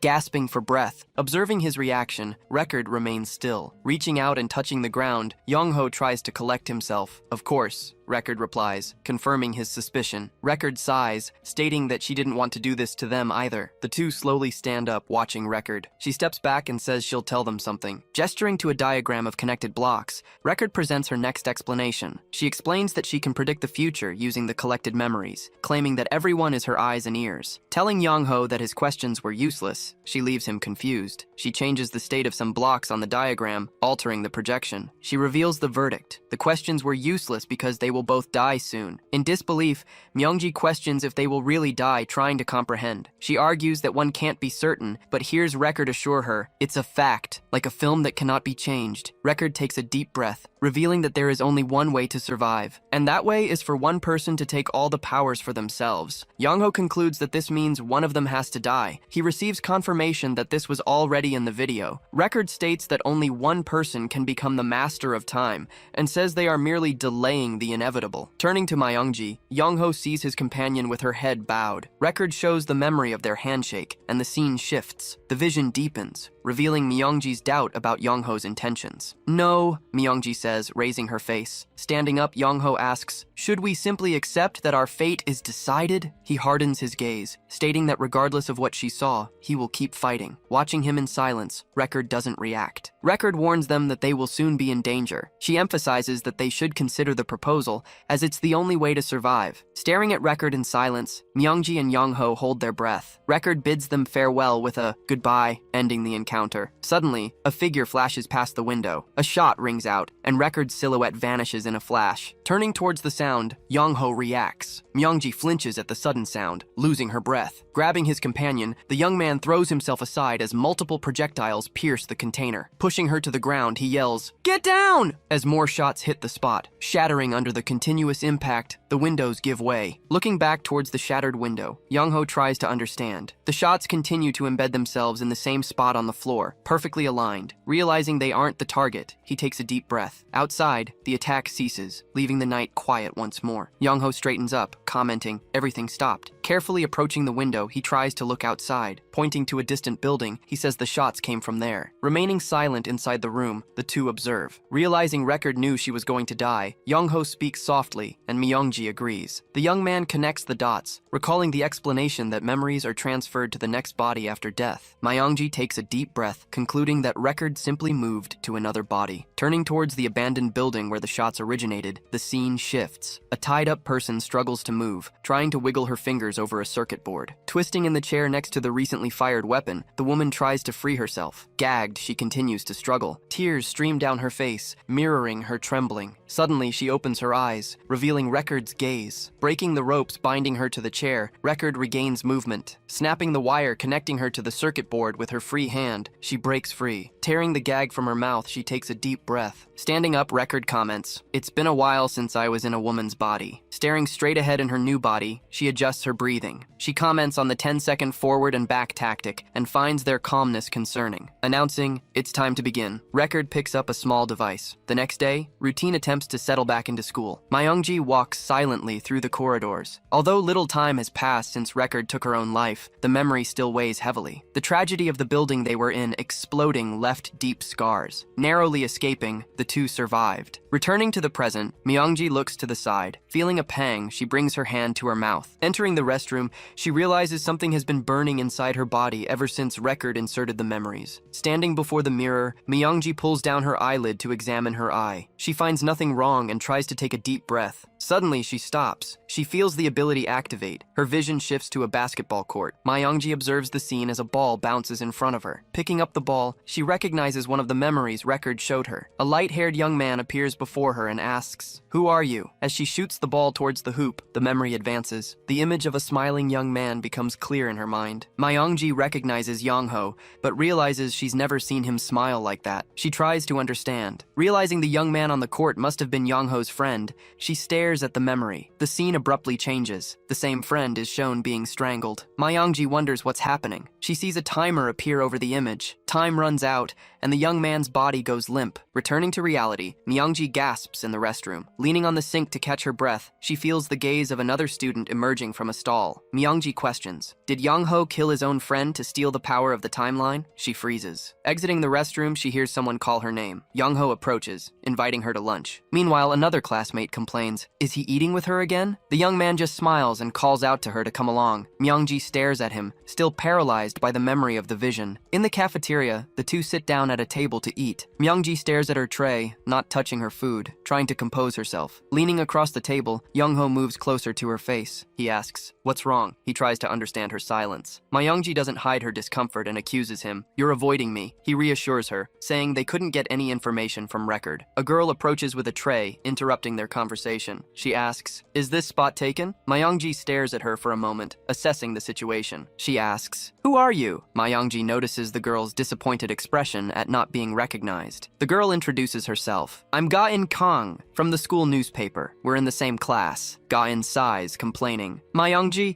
how can you not know my name after all these months?" Myeongji apologizes. The newspaper girl insists, "I'll forgive you if you follow me on social media," she explains. "My goal is to be followed by everyone at school. I handle publicity." "I don't have any kind of account," Myeongji denies, leaving Ga-in silent. Myeongji gets up to leave, stating, "I'm busy," but Ga-in stops her, saying, "I have something to ask." Stopping, Myeongji turns to hear the question. Ga-in questions her about Mr. Shin, who transferred right after Seonju. "I believe you know something." Myeongji apologizes. "I can't help." Turning away, she walks from the table, leaving Ga-in and Yongho behind. Yongho sighs, commenting, "You shouldn't have asked." He says he also wants to join the school newspaper and asks, "Is there an opening?" Walking through an outdoor area of the school, Myeongji tries to calm down. Stopping as she hears someone approach, she holds her breath. The detective calls out, "I found you." Myeongji waits, asking, "What do you want?" The detective replies, "The case is closed and Mr. Shin is Seonju's killer." She observes Myeongji's reaction. "I understand." Myeongji tries to close the subject, but the detective states, "There are too many unanswered questions." The detective frowns. She finds it strange that the police haven't released a statement about a serial killer attacking students without motive. Concluding that everything is very bizarre, the detective takes a deep breath. She reveals, "I found a USB drive inside Mr. Shin's house." The detective watches Myeongji intently. Myeongji recognizes the object. The detective continues, "The contents describe people with temporal abilities who kill to steal each other's powers." The detective stares at her and asks, "Do you know something?" Myeongji clenches her fist. "I don't know anything," Myeongji states. "It's probably just someone messing around." The detective agrees. She reaches into her jacket pocket. Pulling out a small USB drive,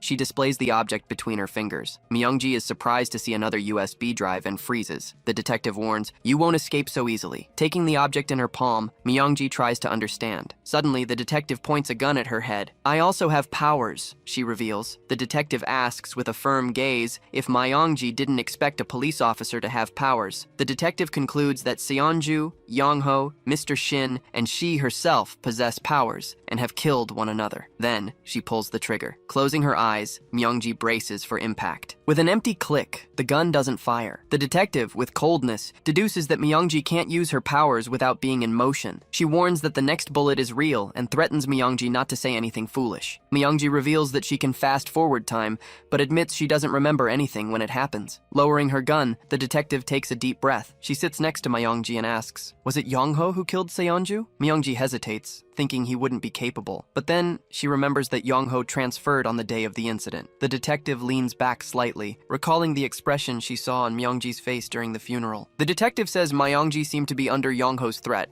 and didn't know how to act. Myeongji remembers Yongho's friend being killed and questions if she should endure this until the end. She considers there's no reason to protect Yongho. Myeongji concludes that he killed his friend to steal his powers. Receiving a memory from the past, Myeongji assumes she's been deceived by him once, and that's enough. "It's true," Myeongji confirms, ending the uncertainty. Myeongji reveals that Seonju was going to stab her while using her power. She recounts that Yongho killed her and threatened her with Myeongji's fingerprints on the knife. The detective leans in and asks, "What will you do now?" Myeongji raises her face, deducing that the shot hadn't come because there was still something to say. The detective comments, "You're more composed than I imagined." Then she invites her to join her team. The girl asks, "A team?" She waits for the answer, and the detective confirms. Tapping her finger lightly on the gun resting on the bench, the officer maintains the gesture. Sliding a USB drive across the seat, she continues her explanation. She reveals that her power is called Shuffle, and she admits she can swap two predetermined objects. Admitting that her ability isn't enough against the pause and rewind powers,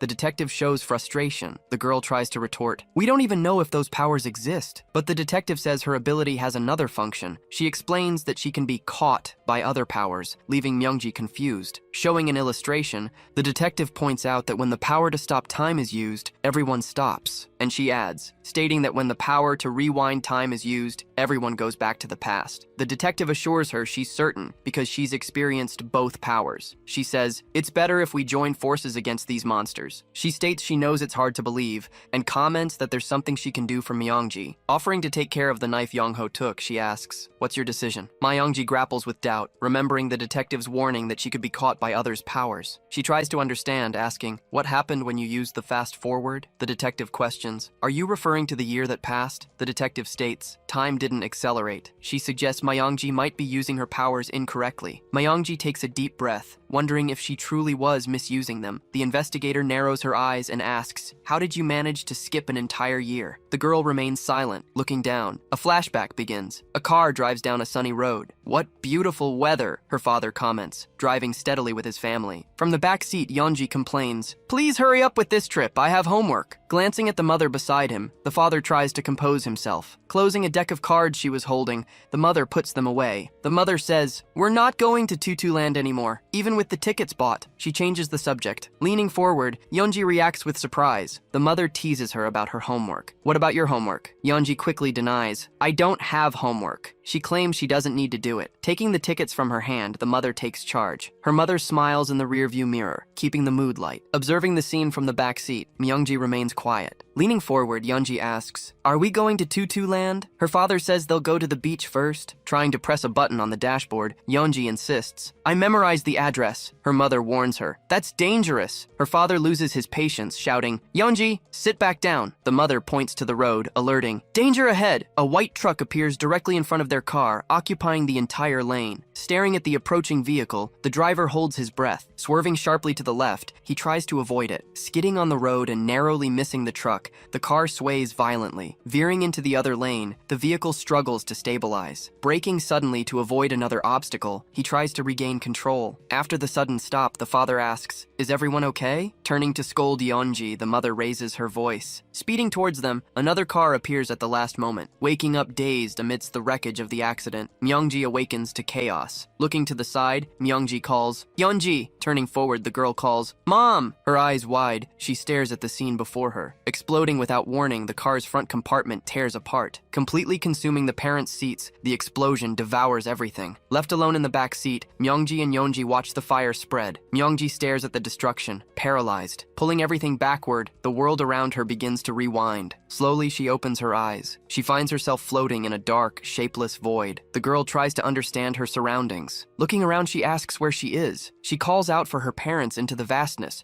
her voice echoing in the darkness. Suddenly, she turns and calls Yonji's name. Her vision blurs, filled with visual static. Wandering aimlessly through the darkness, Mongji tries to find a point of reference. She raises her face towards a distant light, wondering if it's a screen. An ambulance appears above her. Mongji tries to comprehend the scene. She is pulled downward at high speed, feeling her body plummet. Rushing past the side view of the emergency vehicle, she faces everything uncontrollably. Falling through a scene of a hospital entrance, she asks what's happening. Repeating the question as she crosses another image, she tries to stay calm. Reaching out her hand, Mongji questions what that is. At a table, someone uses chopsticks to pick up food. Suddenly, she finds herself alone, having dinner in her apartment. Mongji tries to remember how she got there. Confused, she looks around and asks where she is. Noticing something, she touches her own hair. Holding the long strands, she asks, "When did it get this long?" Mongji turns and calls for her aunt. The older woman stares at her and says her name, surprised. Mongji feels a pang in her chest. Her aunt asks if she just spoke, but Mongji answers without understanding. The woman rushes towards her, closing the distance in an instant. Hugging her, the aunt says, "You're back!" Mongji just asks, "What's wrong?" The scene shifts to a photo of her parents' funeral. Mongji stares at the portrait in silence. She approaches the photo, touching the air as if seeking contact. Beside her, her aunt brings a hand to her face. The aunt says, "Mongji, you're here to see them. A year has passed." The woman takes a deep breath. She continues, "Mongji is doing well now, and they can finally rest in peace." Back at the apartment, the girl calls for Yonji. She turns to her aunt and asks, "Where is my sister?" Walking towards an apartment building, Yonji moves along the sidewalk. Stopping for a moment, she observes her surroundings in silence. Getting out of a freshly parked car, the aunt quickly closes the door. Shouting her sister's name, Myongji's voice carries with urgency. Running out of the building, she hugs Yonji tightly. Myongji apologizes, saying, "It must have been so hard for you," but her sister pushes her away violently. Myongji falls to the ground and hears Yonji curse at her. Yonji questions, "What do you want now?" She then brings up the year Myongji pretended to be sick. Yonji asks, "Did you think I'd appreciate that? I pretended not to know anything this whole time." Trying to intervene, the aunt steps forward, but Yonji yells, "What do you want me to do about it now?" Looking down, Myongji remains silent. In a classroom, a teacher introduces her. He explains that she's back after a one-year break. Asking the class representative to look after her,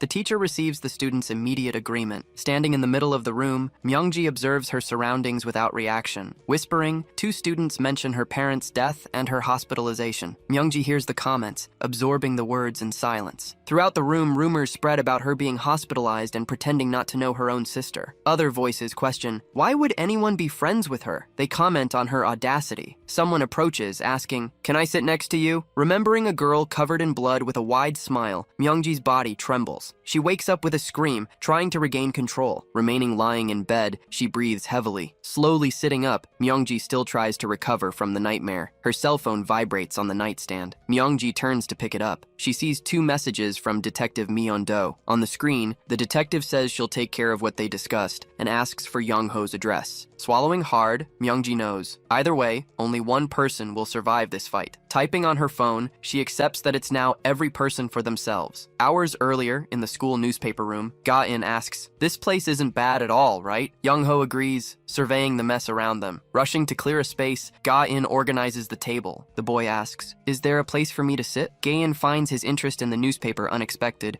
and comments, "I thought you preferred the band." He explains that he needs to think about college. As he examines the room, she observes him. He leafs through an old article, searching for someone who stands out and might have powers. Turning to him, Guan asks, "Did the detective call Myongji for a chat?" Yongho confirms and asks, "Why?" She replies, "There are some rumors." Guan recounts that she heard the detective accidentally shot someone. That's why she came to Gunsong. She comments that, as a result, they all gathered in a specific place. Closing the book he was reading, Yongho asks, "Is that true?" On a normal day, some students play soccer in the schoolyard. During the game, Yongho turns and asks what they plan to do. Sitting with Myongji, he shows her an article he got from the school newspaper department. The article details the story of Jong Soo-yoon, a second-year student who became the soccer team captain and participates in regional championships. Yongho suggests that for now, they approach talented or conspicuous students. He states that those who use powers in their daily lives will soon reveal themselves. As the match ended, he commented, "It must be over." A teammate called out to Jong-soo, trying to get his attention. Approaching with a smile, Yongho offered him a drink and asked, "Are you the team captain?" Explaining he was a transfer student from class 2,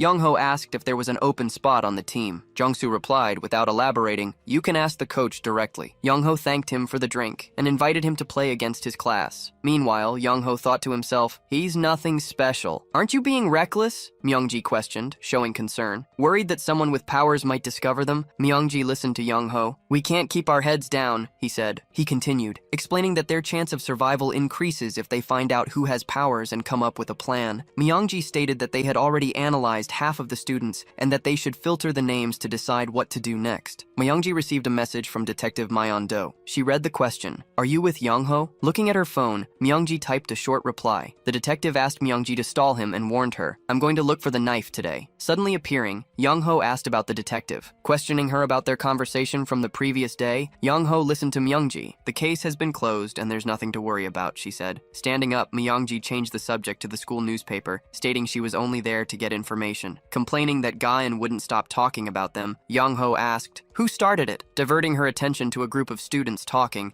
Myongji noticed the commotion. Gathered and whispering among themselves, several students seemed excited. Myongji asked, "What's going on?" Yongho then asked, "Do you know Suhan Park?" Yongho showed her an article about the famous fencer and explained that he would have a match against a student from another school. Myongji felt a slight bump as someone bumped into her shoulder. The guy who passed by her was Suhan Park himself. Recognizing him, Myongji commented, "He seems pretty popular." Approaching, Yongho tapped Suhan on the shoulder to get his attention. Turning around, Suhan asked, "What do you want?" Demanding an apology, Yongho stared at him. Suhan ignored him and replied, it was her fault for being in the way. Trying to calm him, Myeongji assured him she was fine, but Yongho continued to insist on an apology. Suhan apologized sarcastically, commented on Yongho's temper, and walked away. Walking away, Suhan left the two behind. Later, Yongho and Myeongji were sitting in the bleachers of a gymnasium for the fencing event. They observed the activity around them. Leafing through the event brochure, Myeongji reads the foil competition rules and Suhan Park's profile. She reads that he's known for counterattacks and reflexes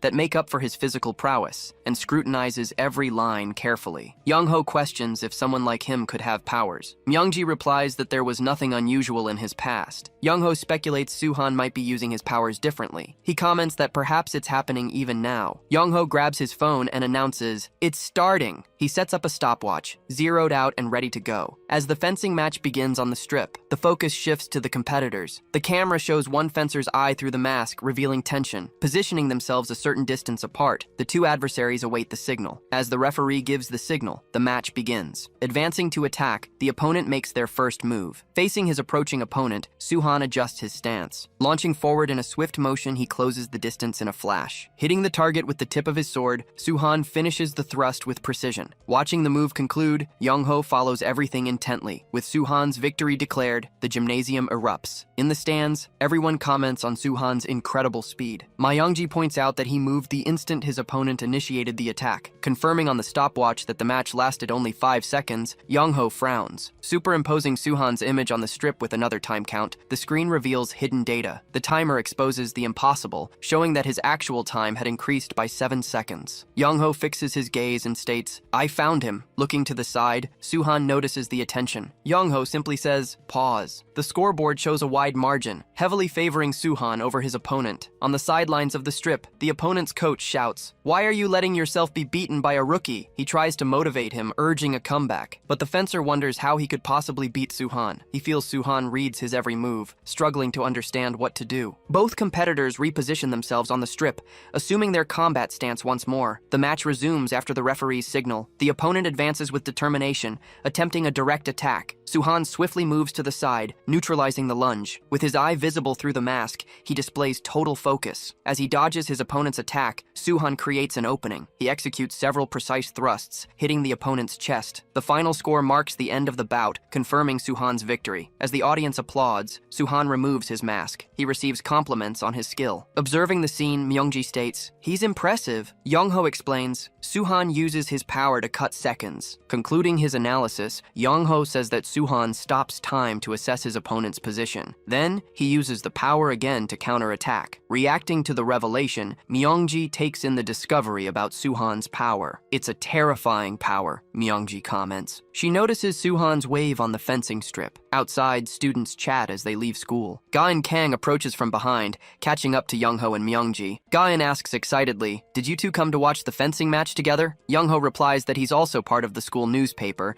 and came to gather material. This impresses her. Guan comments, "Suhan is the face of the school." She says he's completely different from last year. Myeongji asks why. Gae-in explains, "He used to be a delinquent." She reveals he used to get into a lot of fights. Now, he seems focused only on fencing. Gae-in adds, "I still find him charming because he fences so well." She emphasizes her point. She waves goodbye excitedly. "I'm going to take more photos before heading back to the clubroom." Myeongji asks what they'll do now. Yongho confirms, "Suhan is powerful because he can stop time." He states that to survive, they need one of 2 abilities. Yongho shows concern. Concluding his line of thought, Yongho says, "We need the power to pause or rewind." Inside the newspaper club room, Guan remains seated at a desk, typing on her computer. She celebrates that the article about Suhan will guarantee the front page of the newspaper. Guan beams at the result. Noticing the time on her phone, she's startled by how late it is. Rushing out, she asks herself, "When will Suhan follow me on social media?" In the hallway, a girl calls out to Guan, stopping her. The girl asks, "Are you Guan Kang from 2nd year, class 2? Guan confirms. Drawing closer, the girl asks, "By any chance, do you have time powers?" Guan questions the question, trying to grasp what time powers would be. Then, the other student pulls out a pen and states, I'll just check. Gian tries to stop her, backing away, but the girl advances. With her hand seized tightly, Gian loses control. The unknown student doesn't hesitate, stabbing her own hand with the pen. Staring closely at Gian, she maintains a cold expression. Reacting in shock to what she just saw, Gian flinches. An object is thrown at her. Gian follows its trajectory without blinking, watching it fly across her vision. The unknown student holds a bloody wrench, making the danger clear. Gian lies on the ground, severely injured. The aggressor approaches, calling her name. Taunting Gian, she says, "If you really have powers, you'd better use them quickly." Gian tries to resist, replying, "I don't understand what you're talking about." The other student loses patience, declaring, "I'll make you use them." Attacking repeatedly, she shouts, "Use your powers or die right here." She stops her attack and realizes she was mistaken. After this atrocity, she simply puts the pen back in her pocket. The scene resets. We return to the door of the newspaper club room. Sitting at the table, Guan celebrates again. Suhan's article is going on the front page. She checks her phone and notices the time. Rushing out, she thinks once more, "When will Suhan follow me on social media?" And again, she's stopped in the hallway by the same student. The student asks again, "Are you Guan Kang, second year, class 2? Guan confirms. Starting a new question, the girl hesitates for a moment. Glancing quickly to the side, she changes the subject. Changing the subject, she asks, "Do you know Yongho?" Guan tries to understand why, questioning her interest. Showing her injured hand, the student says, "It's because I'm interested in him." The scene now shifts to the front of Yongho's house. The detective watches Yongho leave for school. She knows the house will be empty until 7 in the evening. She concludes she'll have plenty of time for her plan and prepares to act. Scaling the concrete wall, the intruder lands silently in the backyard. Inspecting the untouched lawn, she concludes nothing was buried there. Taking a small object from her pocket, the detective throws it onto the grass. Approaching one of the side windows, she begins examining the structure. Lightly touching the glass, she tests the surface. The thrown object returns to her, and the detective catches it mid-air with precision. Inside the house, she begins inspecting the living room. Walking through the rooms, she searches for something with determination. Bending down, she checks under one of the pieces of furniture. Continuing through the residence, she keeps searching with her phone in hand. In the bathroom, she feels her phone vibrate as she examines the toilet flush. Answering the call, she hears the question, "Where did he go?" The detective replies, "I'm skipping class." The person on the phone asks, "Did you investigate Yongho?" She confirms, "Yes, there was an incident." She explains that one of Yongho's friends disappeared before he moved and still hasn't been found. She then resumes her analysis. Continuing her report, she comments that Yongho was the main suspect but was released due to lack of evidence. She asks for a photo of the missing boy. The voice on the other end questions, "Why investigate a closed case?" The detective replies, "It's a follow-up investigation," and warns, "I might be late." Ending the call, she puts her phone back in her pocket. Finding a picture frame with a photo of Yongho and another boy, she wonders who the other one is. Her phone vibrates again. She notices a new message has arrived. Detective Du immediately looks at the screen. Receiving the photo, she sees it's the same boy who appears in the picture frame next to Yongho. Meanwhile, in the newspaper club room, the girls chat. Looking at her phone screen, Mongji follows the message exchange. Reading what was sent, Mongji asks, "What happened?" The detective replies, "I didn't find anything, but I'll keep looking." Mongji questions, "Was the object hidden somewhere else?" She concludes the risk of being caught would be too high. Approaching from behind, Guan comments, "They seem close." Myongji, however, keeps thinking about where he hid it. Yongho says, "You didn't need to come along." Guan interrupts him, stating she was bored and asks, "Let me see too." Confirming Suhan is on the front page, he says the local newspaper can use their article as a reference. Reflecting on the knife problem, Myongji states she thought everything would be resolved. But another person with powers appeared. Believing he won't be killed yet because of the other person, Yongho decides he needs to feign cooperation until they find the knife. Planning his next step, he says he needs to get Suhan's attention. That is, the one who has the power to pause time. Teasing Myongji, Guan asks, "Aren't you looking at another guy's picture for too long?" This makes Myongji flustered. Offering to move a pile of papers for Guan, Yongho hears her comment. "You don't seem like the jealous type." Taking the stack of documents, he prepares to hand it over. As he does, he discreetly touches her hand. Reacting to the touch, Yongho shows surprise. With wide eyes, he stares at the unexpected revelation. A countdown appears over Guyan's image. Falling onto the table, the newspaper pages scatter. Struck with shock, he suddenly grabs Guyan's wrist. Reacting in fright, she asks, "What do you think you're doing?" and adds, "That hurts." Approaching, Myeongji asks Yongho, "What's wrong?" Ignoring the question, he demands to know, "Where was Guyan last night?" She replies that she was alone in the club room, writing the article. Yongho insists, "Did anyone show up?" Recalling a detail from last night, Guyan mentions she talked to a first-year girl but doesn't know her name. Asking him to let her go, Myeongji tries to intervene. "Let her go!" Turning to leave,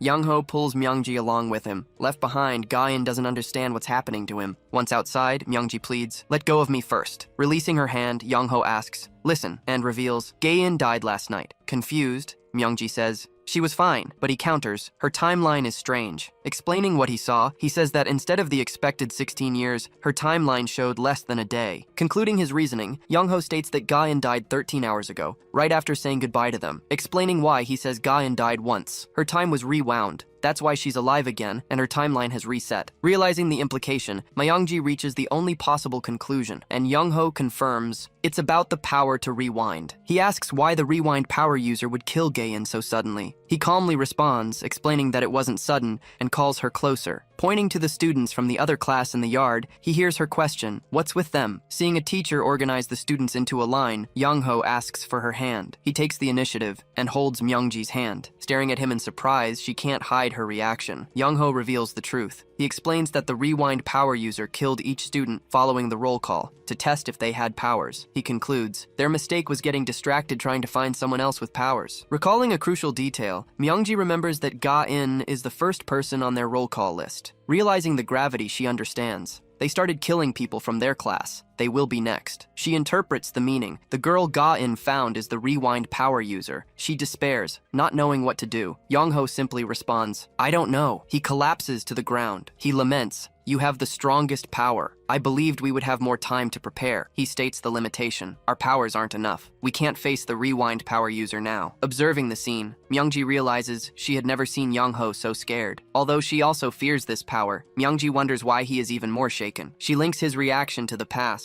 This connects her to the memory of his disappeared friend. Deciding to avoid the subject, she concludes she can't ask anything about it. Choosing another focus, she suggests, "How about we look for Suhan Park?" She argues firmly. Even with the power to pause, Suhan would feel threatened by the rewind power. It would be good to have him as an ally. She adds, "It would be easier to talk to him than to a random killer like the rewind power user." Getting up from the ground, Yongho agrees to think about it. He instructs her, "Go straight home after class. It's dangerous." Myeongji just watches Yongho walk away in silence. Later, sitting in a coffee shop, the detective waits for someone. Arriving, Myeongji sits at the table and comments, "You're early." The detective informs her there's something to ask before explaining the reason for the meeting, then prepares her phone. Showing a photo of the missing boy, she asks, "Do you know him?" Recognizing the boy from Yongho's memory, Myeongji wonders why the detective has that photo. Deciding not to reveal the truth, she responds, "I've never seen the boy before." Explaining the case, the detective says, "His name is Jingu Bay. He was Yongho's friend and disappeared before the move." Reacting to the confirmation that Yongho was released due to lack of evidence, Myeongji absorbs the information. Changing the focus, Myeongji asks, "Why did you want to meet me?" Revealing the situation, the detective states, Suhan Park has the power to pause, and another student with a different power is killing everyone. Myeongji asks, "What should we do?" She waits as the detective presents her idea. Suggesting the first step, the detective proposes, "Let's approach him directly." Referring to Suhan Park, she directs her attention to the school locker room. Receiving a pat on the back from a classmate, Suhan hears the question, "Are you really Suhan Park?" The guy praises his speed and asks, "What kind of training do you get?" Holding his bag strap, Suhan replies, "It's nothing like training." Turning to his classmate, he states, "I was born with this ability. There's nothing to tell." Not understanding the comment, the other student looks confused. Walking away alone, Suhan ignores the insult thrown by his classmate, who is held back by another guy. Walking along the pedestrian bridge over the highway, he continues isolated. Walking while reading an article about himself on his phone, he maintains a satisfied smile. Called by Myeongji's name, he turns to face her. Approaching with the detective, Myeongji says, "We need to talk for a moment." Recognizing her as the girlfriend of the guy with an attitude, he receives confirmation from the detective. Suhan states, "I already apologized. I'm not interested in her." He asks, "Why did you follow me?" Turning to leave, he states, "I'm a very busy person." Being stopped, Suhan hears Myeongji say, "I saw you leave. You managed to avoid your opponent in such a short time." She concludes her observation. "It was as if you had paused time or something similar." Seeing his reaction, the detective carefully observes every detail. Turning again, Suhan faces both of them. "Who are you, really?" He seeks to understand the situation. Staring at him seriously, Myeongji doesn't look away. "Come talk to us." Suhan stops walking and asks what they want. Myeongji says she'll get straight to the point. She reveals, "The rewind power user is after you." Suhan looks surprised. Myeongji explains that he uses his power to hunt them down one by one. He will kill them when he finds them. She warns that at this rate, Suhan won't be safe either, but she's cut off. Firmly, Suhan asks, "How would we be found? Where did you get this information?" Mongji explains that there's a power that shows how long someone has lived on a timeline. This timeline resets when a person dies. She continues, saying they've seen students whose timelines have reset, yet they're walking around as if nothing happened. Mongji declares without hesitation, the rewind power user is killing the students. Suhan asks, are they killing people without knowing if they have powers? Mongji confirms. Suhan concludes there's no point in talking. He asks, what do you want to do? Mongji invites him to fight with them. She argues it will be difficult for the enemy to face all their powers at once, especially someone who can stop time, like Suhan. Suhan calmly agrees. It would be difficult for most power users to face the rewind user. Mongji insists, if we join forces it would be different, but she's cut off. With a smile, he declares, I want to stay out of this. Mongji asks, what did you say? Suhan is already walking away from them on the walkway. The detective comments, the ability to turn back time is scary, but Suhan turns around and states, my time-stopping power can face the rewind user. He then suggests, instead of joining you, it would be better to just kill them right here and take their powers. He watches Mongji's silent reaction after the threat. Suhan just says, I'm kidding, and calls her a scaredy cat. Explaining his position, he comments that his future as a fencing athlete is secure. He doesn't want to take the risk. Mongji replies, to be honest, we're the desperate ones in this situation, not you. Suhan then says, I don't care. You two should handle this yourselves. The detective shoves Mongji aside and says, forget about it. Pulling out a revolver, she cocks it. Turning around, Suhan asks, what's that? Are you going to shoot? The detective points her gun at Suhan saying, this is a waste of time. Let's just get rid of him. She continues,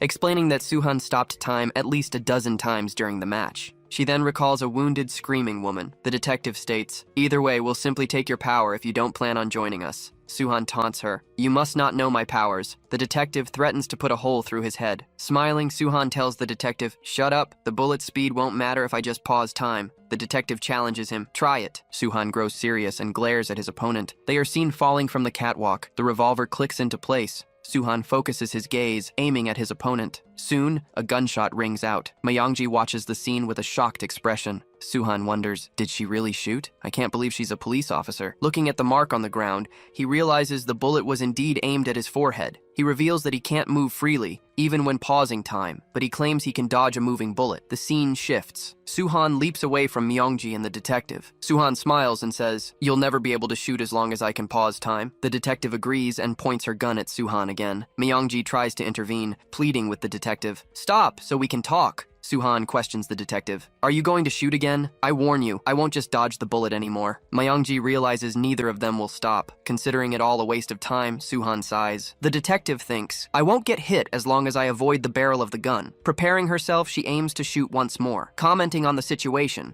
the detective says, he really does have the power of pause. This must be the first time I've seen anything like it. She then reveals, my power is shuffle. I gain the same effects as whoever uses their power. Describing the tingling sensation in her body when using the power, the detective leaves Suhan surprised. She challenges him, unleash your power and try to dodge, since you only need to move your arms. I'm grateful for your power, the detective says, watching as Suhan uses his pause ability. But her gun remains pointed directly at Suhan's face. The revolver fires. Mongji manages to save Suhan from the shot. She pulls him back, causing him to fall as he's dragged. Mongji takes down the detective's gun, ending the firing. Suhan questions Mongji, how did you manage to move during the pause? Mongji replies, it was exactly as he said. Revealing her fast-forward power, Mongji admits, I was using my ability the wrong way the whole time. Yongho, reflecting on her words, questions, aren't you using your powers the wrong way? As she wonders if her power is useless or if something is missing, she feels a gun pointed at her, but then she remembers. Something changed after watching Suhan's match. Beside her, Yongho watches the start of the competition. She then decides to try using fast forward in a different way. The judge gives the signal for the start of the fencing match. She carefully observes the competitors' movements. One of the fencers quickly advances on the other. Suddenly, time seems to freeze around the victorious athlete for an instant. Turning, she asks Yongho, did you manage to see that moment? Confused, she doesn't understand what happened and calls out his name. She turns to the side. It's at that moment that she finally realizes what happened. She remains silent for an instant, processing the information. She is Mongji, who can't use fast forward alone, but needs to combine it with other people's powers. The fast forward user states, if I activate my powers beforehand, I can move during the pause. I'll have more freedom than the two of them, who can barely move. Mongji, on the ground, tells him to choose. Cocking the gun, she demands, decide if you'll fight rewind. Then, she points the gun at him and asks, do you prefer to die by my hands? Night falls over the city. In a notebook, notes detail the powers of Suhan Park and Jingu, with a mention of Mongji Yang. Sitting at his desk, Yongho runs a hand through his hair. Suddenly, his phone vibrates on the table. The screen displays a message from Mongji with a request. Meet me at the park for a conversation. Arriving at the park, he finds her. Mongji says, I'm here. Yongho asks, what's going on? I told you not to go out alone. Mongji then reveals, I just met with Suhan Park. He questions, did you go alone? Mongji replies, I was with Detective Do. He stares at her asking, since when have you been meeting with the detective? What have you been doing behind my back? She lowers her head as he asks, aren't you tired of everything that involves powers? Mongji confronts him asking, are you also planning to take away my powers? Showing her phone, she questions, how could you say that? Yongho's eyes widen as he sees the screen. The device displays a photo of Jingu Bay. She asks, how do you know Jing Yu? I already know everything. Mongji states, when Record showed me the memories, I saw you kill your friend. Confronting him, she echoes her own words. How was it easier to take the blame? Whose side were you really on? She continues, you hid a knife to threaten me. I don't know what to think anymore. Facing him, the young woman declares, I can't trust you anymore. Breathing heavily after the confrontation, Mongji tries to compose herself. Yongho remains silent, looking at her. Mongji says, if you won't say anything, then you will speak. Looking down, he finally admits, I killed him. The scene shifts to Jing Yu. He denies, the timeline didn't belong to me. A young woman in front of him shows her ID, insisting, I'm already in college. The young man turns and stares at her in silence. Jing Yu states, that ID is clearly fake. I'll be fired if I accept it. The girl calls him annoying and leaves the store, walking past another student. The student smiles and asks, happened again? Jing Yu replies, it happens at least once a day. Then, Yongho looks at a bill on the counter. He tells Jing Yu, the girl left money here. Jing Yu finds that annoying. His friend suggests, keep the money if she doesn't come back. But he smiles, saying, I can't keep the money since I denied her ID. Jing Yu says goodbye. See you on the basketball court. His kindness was almost frustrating. The basketball hits the rim while the power of the timeline was considered useless. Alone on the court, Yongho bends over to catch his breath. He wonders, where is my friend? Why is he taking so long? Picking up the ball, he thinks of calling his friend, when he notices someone approaching from behind. The young man turns to ask, why did you take so long? But his expression suddenly changes. The scene unfolds to the moment Jing Yu finally appears, clutching a stab wound in his stomach. With effort, Jing Yu calls Yongho's name. He stumbles forward, tripping. He urges his friend to hurry just before he collapses. Supporting Jing Yu's body, Yongho asks what happened and who did this. Grabbing his phone, he says he'll take him to the hospital and call an ambulance. But Jing Yu's hand closes over his, preventing any call. Demanding his full attention, Jing Yu asks his friend to just listen to him. Forcing out his voice, he says he needs to ask a favor. Not understanding anything, Yongho stares at his wounded face. Then Jing Yu pleads, kill me. Confused, Yongho asks, what are you talking about? Why would I do something like that? Moving his hand to his friend's arm, Jing Yu reveals his altered eye. Explaining the urgency, he states that he's out of time on his timeline. Yongho remembers their previous conversation. Jing Yu had told him someone tried to kill him to steal his powers. In that memory, Jing Yu runs as fast as he can. Turning back, a look of surprise crosses his face. Telling the truth, he says, they found me no matter how hard I tried to run. It was like my pursuer knew exactly what I would do in the future. Not hiding his fear, Jing Yu admits, I don't know what they'll do with my powers, but someone like that shouldn't have them. Please, Yongho, hurry. Refusing the plea, Yongho insists, you're not going to die. We need to go to the hospital. Holding his friend's arm, Jing Yu explains, it'll be too late to wait for an ambulance. Pleading weakly, he asks for his wish to be granted. Frozen, Yongho stares at the impossible choice before him. Reluctantly, pushing past his limit,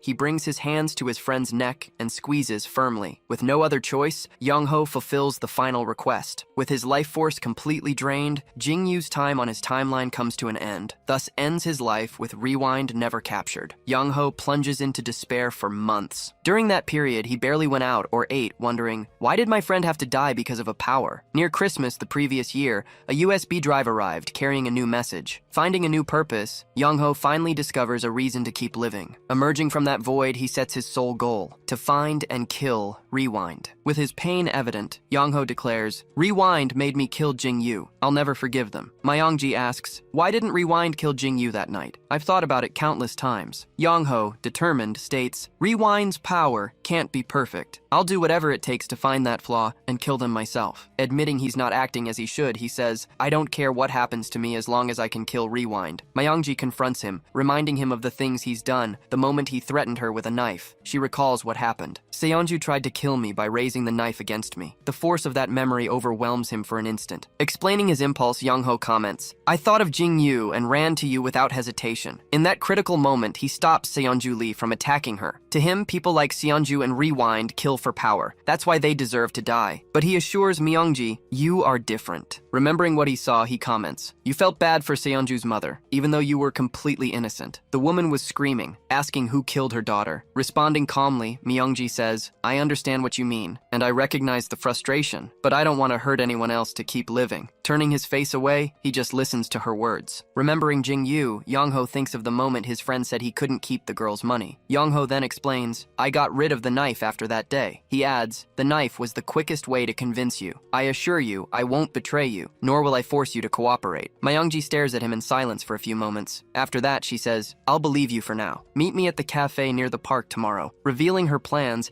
Mongji comments, I'll be meeting with Suhan and Detective Do. As various faces cross her mind, she stares at him with determination and declares, we will capture Rewind together. As Mongji gets ready, her sister asks, where are you going? Calmly, Mongji replies that she's going to the cafe down the street. Yonji asks what time she'll be back, but Mongji warns that she might be late. Yonji just watches her sister leave. For an instant, she remains silent, finding the question strange. As she leaves the house, Mongji reflects on her sister's behavior. Finally, Mongji enters the cafe. One of the guys at the table remarks, you're late. Yongho and the detective are also there. Suhan invites her to sit. Mongji pauses for a moment, looking at everyone present. Then, she approaches the table. Suhan asks, are you thinking this place might be dangerous? He comments that nothing bad happens in a cafe in broad daylight. Detective Myeon-do informs them that they've checked the date and time of Jingu Bay's death. She explains that time was rewound at that moment. His friend's death can't be a coincidence. Myeon-do confirms what Yongho said last night was true. Myeongji listens in silence without reacting. Yongho then suggests they talk about Rewind. He reveals her identity, Hae In-ju, a freshman at the school. Her mother is the CEO of the NV Group's bio facility. He continues explaining that she moved to Gunsong shortly before high school. In the last 2 months, Hae-in discovered something. Yongho states without hesitation, she killed all the first-year students. Myeon-do adds that by analyzing the timelines, Hae-in was killing 4 to 5 students a day. Now, it's their class's turn. She informs them of the details. Guan is at the top of the list. Myeongji repeated a year, and Yongho transferred to the school. Myeongji concludes, considering the roll call order,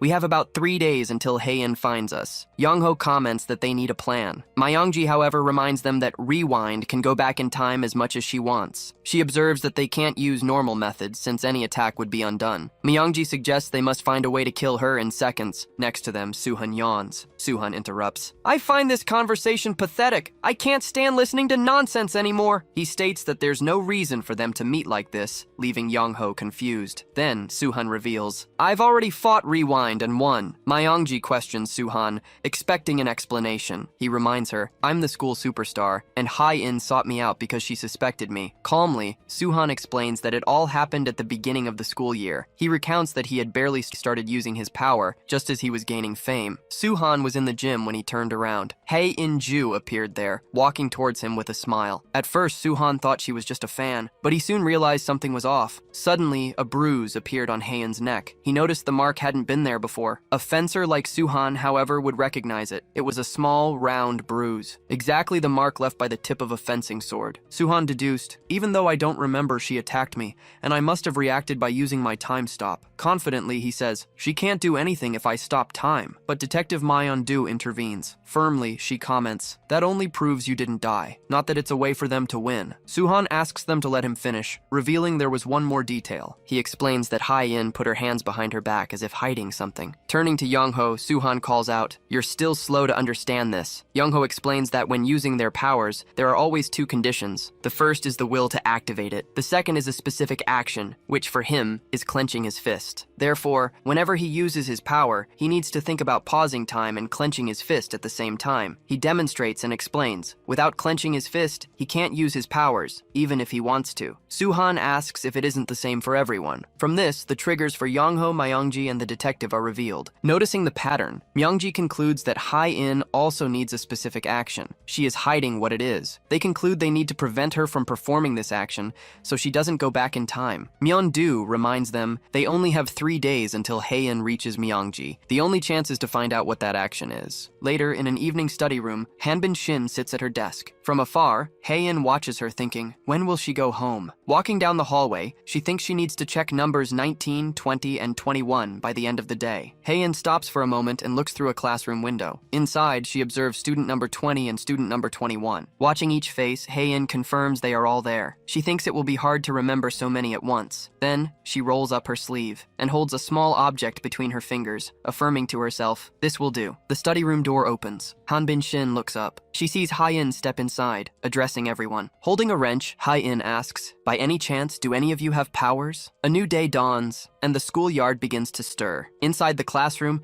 Myeongji remains pensive, ignoring the chatter of her classmates around her. She feels a subtle relief, believing everything ended well the previous day. With Detective Do and Suhan's help, Myeongji imagines the situation is bound to improve. But Hae-in's obsession with finding people with powers makes this search predictable. Myeongji considers herself safe, knowing her turn on the roll call hasn't come yet. Sighing, she tries to find a solution before that moment. Suddenly, her name echoes from Yongho's voice. Yongho approaches the desk with a serious expression. A problem has arisen, he warns, grabbing her attention. What happened? Myeongji asks, trying to understand the urgency. He takes her hand, making her jump. Myeongji follows Yongho's gaze to a classmate wearing glasses. The girl's timeline has already reset to 0. Why did number 22's timeline end? She asks, trying to understand the risk. She was probably with number 21, Yongho explains. Hae-in sped things up. At this pace, both realize their turn will come as early as the next day. A student holding a small card between his fingers seems uneasy. Myeongji identifies him as number 28, watching him walk away. Number 27's timeline has been reset, she comments to Yongho. Hae-in will go after the next one. A taxi screeches to a halt by the sidewalk next to a student. Detective Do jumps out of the car and closes the door. Myeongji and Yongho exchange glances, recognizing the woman approaching. Sorry for the sudden arrival, she begins, hurried. I need to go to Seoul, she informs, leaving Myeongji confused. The detective reports that in a previous case, she was chasing a suspect. During the chase, she ended up shooting someone. Recalling the moment, she sees herself pointing the gun at a man holding a woman hostage, but due to the pause and rewind powers, the hostage was hit. I was demoted because of that, she reveals, and I received a letter of complaint. It won't take long, she assures, but I can't stay with you now. With her gaze lowered, she says goodbye. I have to leave. It's okay, Myeongji replies. We wouldn't be doing anything about the rewind right now anyway. The car drives away as the detective continues to apologize. Myeongji tries to calm down, concluding that with Yongho and Suhan, they just need to be careful about Hae-in's trigger action. Her phone vibrates, showing a call for Suhan. He answers, not understanding why. Where are you? Myeongji asks, trying to understand his refusal. I'm not coming, Suhan replies. Why? She questions. He explains that he received a sponsorship offer from a big company and has a meeting. Think of it as a date, Suhan suggests. We wouldn't be doing anything today anyway. He reminds her that his life is more important and hopes she understands. Suhan is called for the meeting with the CEO. I'm on my way, he announces. I promise I'll go next time, he says, ending the call before Myeongji can reply. With the call ended, Myeongji feels like someone is purposefully interfering with their plans. We can't trust anyone else, Yongho comments. Everyone has their own interests. Deciding to leave that for later, Myeongji agrees to first find out more about Hae-in's powers. At that moment, Hae-in appears before them, walking past on the sidewalk. Myeongji fixes her gaze on her, following her movement. Yongho stares at the girl, remembering she was the one who killed Jing Yu. Calm down, Myeongji requests. We'll just follow her from a distance. He takes a deep breath, agreeing with the plan. Myeongji holds Yongho's hand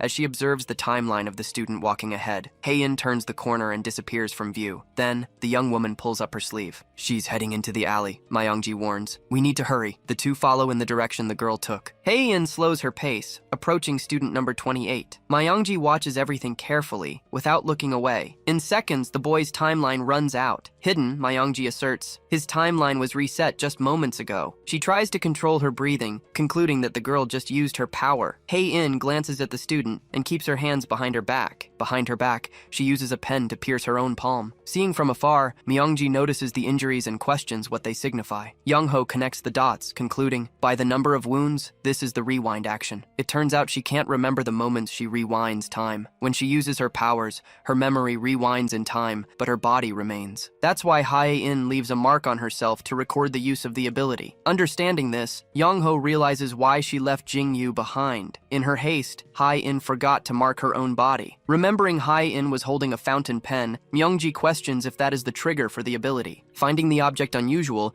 he suggests observing carefully when she goes after the next target, but he is interrupted. Suddenly turning around, Hae-in walks in their direction. Asking why they keep watching, she shows irritation. Caught by surprise, the two freeze at the direct confrontation. Hae-in states, "It's not your turn yet, but since you're here, it doesn't matter anymore." As she speaks, she reaches into her pocket. Panicking, Yongho realizes they don't have enough information to confront her. With a smile, she approaches and starts to speak. Looking to the side, he desperately searches for an escape route. Turning his attention back to passing students, he tries to think fast. A classmate calls out to Yongsu, the captain of the soccer team, asking him to come play. Yongho then asks if he can join him. With her attention diverted by the commotion, Hae-in hesitates. Remaining silent for a moment, the two observe the outcome. Turning to Yongho, Jongsu says, "You can go, but aren't you on a date?" Then he puts his arm around Mongji and states, she's also a big fan of soccer. Knowing Hae-in can't recall events after rewinding time, Mongji figures she won't cause trouble with so many guys nearby. Watching the interaction, Hae-in remains silent. Then she turns and walks away from them. Calling out to Mongji, Yongho signals they should leave. "We need to be careful until Detective Du returns," she says. "We should talk to Suhan again. It'll be difficult with just the two of us." He sighs. As night falls over a modern house, the atmosphere shifts. Stopping before the front door, Hae-in hesitates for a moment. Hearing a sound, she glances aside. Appearing in the hallway with a cat in her arms, a woman stares at the young girl. Confronting Hae-in about the time, the woman reminds her of the important meeting. Then she blames her daughter if the deal isn't closed, and Hae-in lowers her gaze. "I don't understand how things work in this house," the mother says. "You're just like your father," the mother continues. "You're still irresponsible, even in high school." Meanwhile, Hae-in activates an object, but before her mother finishes the sentence, a swift movement strikes her face. Swaying from the impact, the living room chandelier swings above them. Fallen to the floor, the woman brings a hand to her bleeding face. The daughter states, "Your mouth has always been the problem. You can't go a single day without forcing me to do this," Hae-in says, her voice hardening. The mother pleads, "Wait!" Hae-in then promises, "I'll go back to being your sweet girl." Resetting the scene, she appears standing before the woman, hearing about the important meeting once more. Hae-in lowers her gaze as her mother blames her if the deal isn't closed. Continuing to criticize her,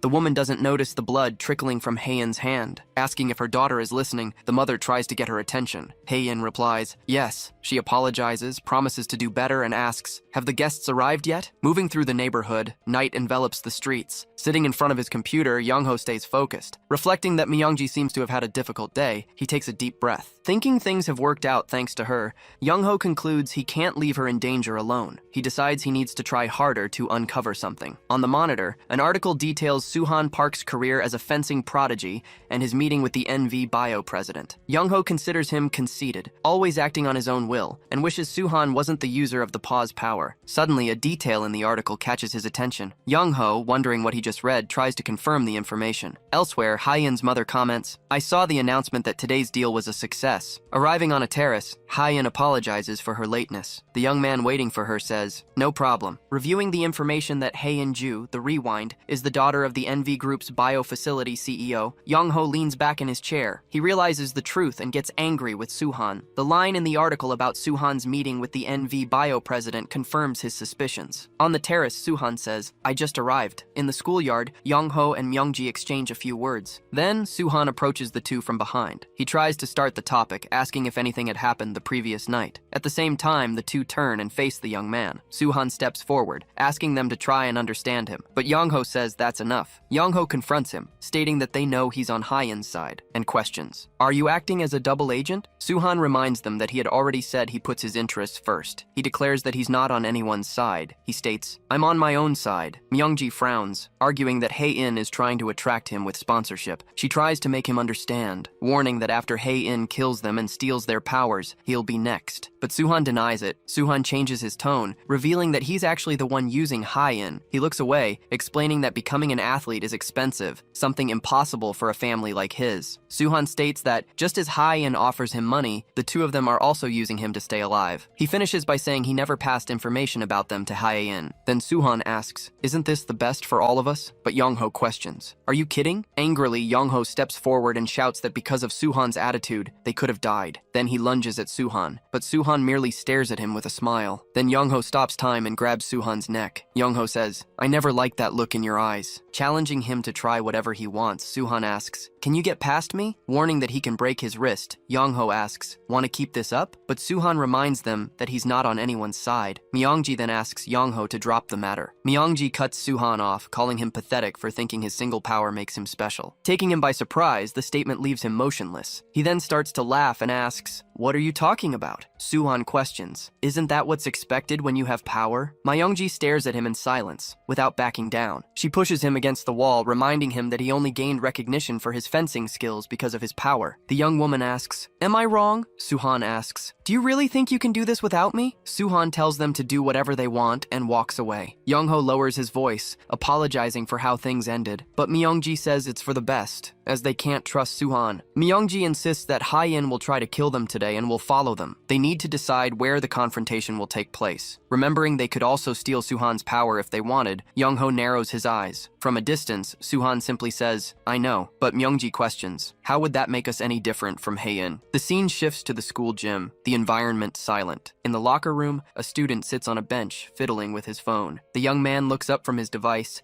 and notices someone standing in front of him. It's Suhan. Remembering he'd told the student he was simply born with his power, Suhan takes a deep breath. The student retorts without hesitation, calling Suhan an arrogant idiot. Suhan, surprised to be called that, asks, "What do you want?" The student, dressed in fencing gear, questions why Suhan is there, since he doesn't usually practice in matches. He warns, "I won't fall so easily this time." Recalling what he'd heard, Suhan decides to prove something to himself. Suhan claims he can win without using his power. He says he just wants to improve his skills. Agreeing to the condition, the student prepares alongside Suhan for the match. The referee gives the start signal. The opponent believes it will be an easy win, but Suhan quickly strikes him in the back with a precise blow. The student turns and asks, "Suhan, haven't you warmed up yet?" From behind his mask, the student wonders if fencing was always this fast. Knowing that the effective striking time is only 0.3 seconds, he adjusts his focus. In a series of instants, he is hit repeatedly. The opponent's mask falls to the ground. The student questions the 12-0 score. Approaching Suhan, who is now sitting on the ground, the student says, "I won't let you mess around like this." Threatening to tell the coach what happened today, the student ends the conversation. The scene shifts to a bustling city street, following the flow of people. Walking together through the crowd, Mongji and Yongho remain watchful. Moving through the crowd, Hye-in observes her targets. Remembering Suhan mentioned a second-year student with powers, Hye-in quickens her pace. She then follows the two, knowing they are the last ones left from Class 2. Watching them from a distance for a moment, she assesses every move. She continues to follow them as they climb a staircase,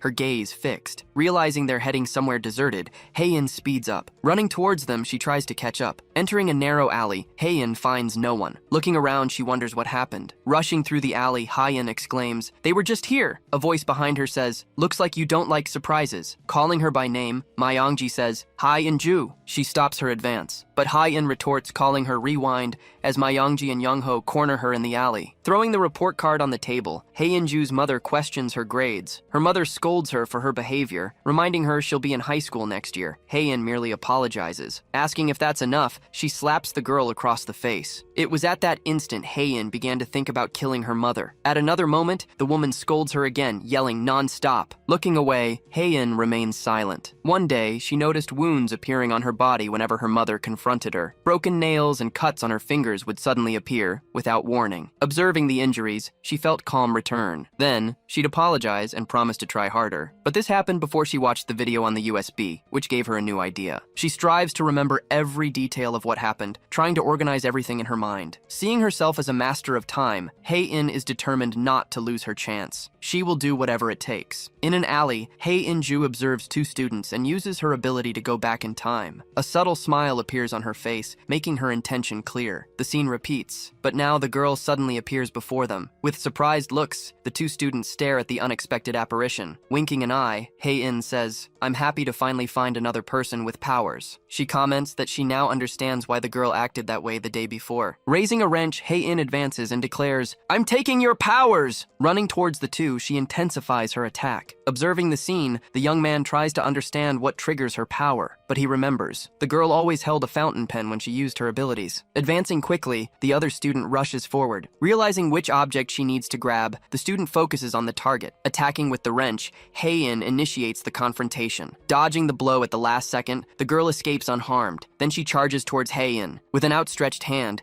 she tries to reach for the pen her opponent holds. Watching her adversary approach, Hae-in keeps a watchful eye, and the student finally rips the pen from her hand. Advancing quickly, the young man moves towards Hae-in. Grabbing her wrist, he manages to disarm her of the wrench. The pen falls to the ground. With the impact, Hae-in loses her balance. Looking down, she shows surprise at his sudden action. Then the young man turns and prepares for a new move. With a sweep of his arm, he pushes Mongji away, creating space. The fountain pen flies from Hae-in's hand and rolls across the alley floor. Turning, Hae-in asserts, "Now the girl can't use her power anymore." Positioning himself between the two, the young man glares at Hae-in. Questioning her, he asks, "Do you remember Jing Yu?" Confused, Hae-in asks, "Who is that person?" Showing a photo, the student shouts, "He's the friend you killed." With a smile, she replies, "The name doesn't sound familiar." She asks, "Do you know how many people I've killed? I can't remember all of them." Grabbing her by the collar, he declares, "I'll make you remember." The security cameras installed on the alley buildings are destroyed, ceasing to record the scene. Holding Yongho's fist, Mongji pleads, "Stop!" insisting, "This won't make Hae-in remember." She hears him reply, "Maybe not," commenting, "What you've done is nothing compared to everything I've pulled off." Hae-in taunts, stating, "You two really went to great lengths to get here." She maintains her smile. Yongho watches her as she continues, "You even figured out what my trigger was." Wiping the corner of her mouth, Hae-in makes a date appear in the air and congratulates them. "Congratulations." Realizing her timeline extends for 30 years, Yongho is astonished. Suddenly advancing, Hae-in knocks him to the ground with a push. Picking up the wrench, she prepares to strike him. Reaching out, he tries to use his slow-motion ability to stop her. Watching the scene unfold before her eyes, Mongji barely breathes. Hae-in stands and reveals, Yongho's head has been completely crushed. Falling to the ground at the sight of her friend's body,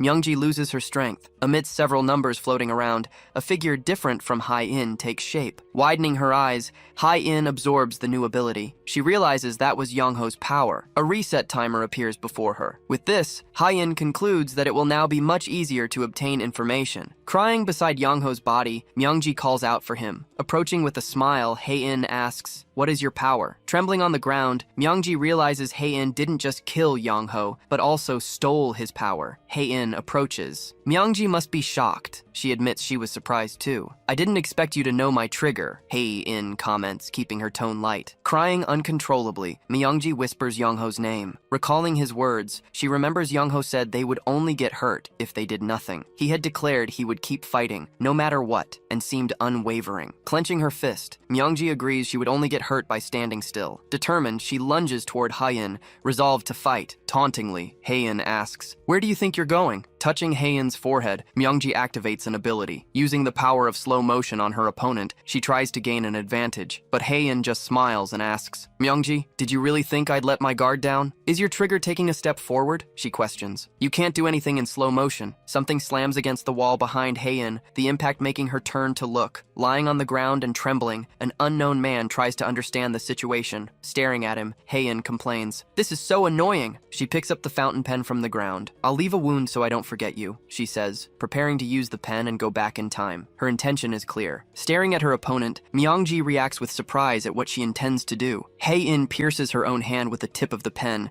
revealing her decision. Myeongji's eyes widen as she watches what happens next. Stepping into the alley, a young man in a black jacket interrupts her. Turning, Myeongji sees who just arrived. Something heavy plunges from one of the buildings above, the impact cutting through the air. Rewinding time in an instant, the alley's situation resets. Letting out a sigh, the newcomer relaxes his shoulders. "That was close," he comments. Returning to normal, the alley scene shows Yongho standing, and the man paused at the edge of the building. Myeongji questions the young man's presence. She receives another question in response. "Why do you think I came to help?" Stating that she won't give up her sponsorship leadership, she assures them she's found a way for everyone to win. Explaining the plan, he says, for it to work, both of you need to appear powerless. Myeongji argues that Hye-in doesn't know who has powers and only pursues them because they're on the call list. If she doesn't think they have powers, she'll just ignore them and move on. How can we do that? Yongho asks, trying to understand the next step. Myeongji points out the problem. If Hye-in leaves a wound and goes back in time, she'll discover we have powers. Having a sudden idea, she looks up. Running toward them,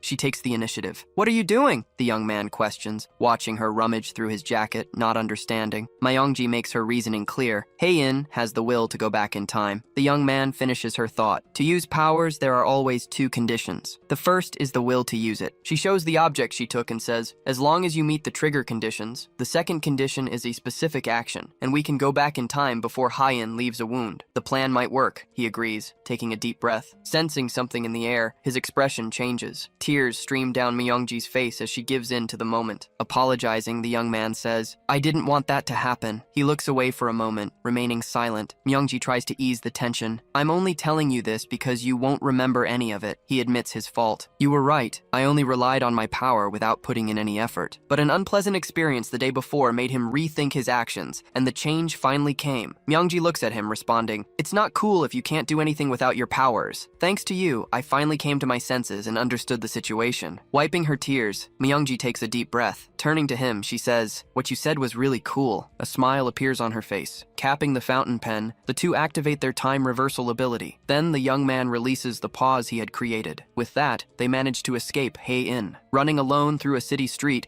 Myeongji distances herself. Confirming he knew Hye-in would follow them through the alley, Yongho requests, let's stick to the plan. Bidding him farewell, Myeongji turns to leave, but Hye-in stops her, holding her hand. Wait a moment, she asks. Watching her in silence for a moment, the tension hangs in the air. Her palm suddenly opens, and a cut appears on Hye-in's hand. Pushing Myeongji aside, she continues walking. Watching her leave, Yongho and Myeongji try to understand. He asks, why is she leaving? Yongho! Myeongji looks at him with concern. Realizing his timeline has been completely reset, he gasps for air. The man on the rooftop tries to comprehend the situation. Did I just die? Did Hye-in discover our powers? Why isn't she chasing us? He questions, looking around. Approaching, the young man in the black jacket suggests, maybe she doesn't know we have powers. In the journalism club room, Myeongji questions, was it you who sent Hye-in away? Smiling, the young man confirms, exactly. He explains the situation. It would be a problem if the powers fell into her hands. She would try to kill me. I don't know what happened after she went back in time, but I knew what I had to do. My goal was to act at the exact moment Hye-in was preparing to go back in time. With time paused, I managed to control her trigger. This way, she went back in time before she could leave a wound. Now, she has no idea that both of us have powers. Myeongji voices her doubt. We can't just trust him. You might be jumping to conclusions. But Yongho interrupts her. The guy's right. He recalls Soyoung Kang, the top student from the class next door. Her timeline was also reset, as a digital timer shows. Pointing to the fact, the young man says, this proves Hye-in ignored us and moved on to the next class. He adds, I heard Yongho's timeline was also reset. This means Hye-in killed him. He concludes his reasoning. If she knew about our powers, she wouldn't have just let it go. Although it's a bad situation, it's over now. Myeongji reflects on the situation and wonders, are there more people with powers out there? Myeongji asserts, even if there are other people with powers, they won't go around killing indiscriminately like Mr. Shin and Hye-in. Suhan jokes, unless it's someone attention-grabbing like me. He adds, that was harsh. Changing the subject, Suhan asks, what will we do when Hye-in is the last one left? Myeongji replies, we haven't resolved anything yet, and we don't know what Record is thinking. But Suhan interrupts her. He states, we can't keep fighting forever. We need to think about what happens next. Yongho declares, I'll keep studying to go to medical school. Surprised, Myeongji asks, is he really that smart? A phone screen displays a report card with high grades. Yongho explains, the tests here are easy compared to my old schools. The others are impressed. He asks Suhan, what do you plan to do? Suhan replies, I'll keep playing sports and training. Suhan adds, I'll try to find another sponsor before Hye-in betrays me. She'll be furious if she doesn't find anyone with powers in the second year. The question is directed at Myeongji, who doesn't know what to answer. Interlacing her fingers, Myeongji wonders, what will I do when all this fighting is over? Myeongji admits she had never thought about it before. Questioning her own future, she remembers a simpler time and wonders, will things go back to how they were? Gian Kang announces, I have practice. She says goodbye and leaves the journalism club room. Opening the door, she's startled by Suhan. He reassures her, "Go ahead, I was just leaving." Returning to the room, Guan asks Yongho, "How did you get close to Suhan?" But he evades the question. She then scolds him. "Our department is the busiest this time of year." Outside, several students set up tents and decorations for an event. Guan explains, "It's the school's summer festival, the biggest event in the neighborhood. We can get a month's worth of articles." Yongho comments, "I didn't know about the event, but my old school had something similar." Mongji suggests, "Let's prepare for the festival together, since you're practically part of the newspaper club." Explaining the plan, she says, "If there's another person with powers in the area, it'll be easier to investigate by pretending to cover it." Yongho agrees, adding, "As Suhan said, we should prepare to go back to our normal lives." Smiling, Mongji agrees and states, "We started this fight to get our normal lives back." An image of her normal life with her family flashes in her mind. Walking through the schoolyard, she wonders, what is Yonji doing right now? At night, a group of students gathers in an open area of the high school. A student complains, "I'm tired of walking the streets with nowhere to go." He calls out to another boy, "Cafeteria!" The boy replies awkwardly. The student asks about the boy's house. Is it empty? But the boy explains, "My parents are there." Another youth slaps the boy on the head, while the others explain, "The nickname cafeteria is used for easy targets." Complaining again, the student says, "There's nowhere for us to go." Yonji looks at her phone in silence. Approaching her, the boy asks, "Can we go to your place?" No one comes home until late. A girl hugs Yonji and says excitedly, "I want to go! I've never been there!" But Yonji firmly refuses. "Don't even think about it." The group of students watches the interaction in silence. Yonji crouches down and asks, "How many times do I have to say no?" While another girl pleads, "Don't be so rude." Insisting, the boy questions, "Why does a friend wanting to see your house bother you so much?" Then he insults her. "You don't even have parents." He shoves her to the ground. He asks, "Do you think you're one of us just because we let you hang around?" The student declares, "From now on, Yonji's house will be the new cafeteria." Two fencers train in an empty gym. One of them, poised and ready,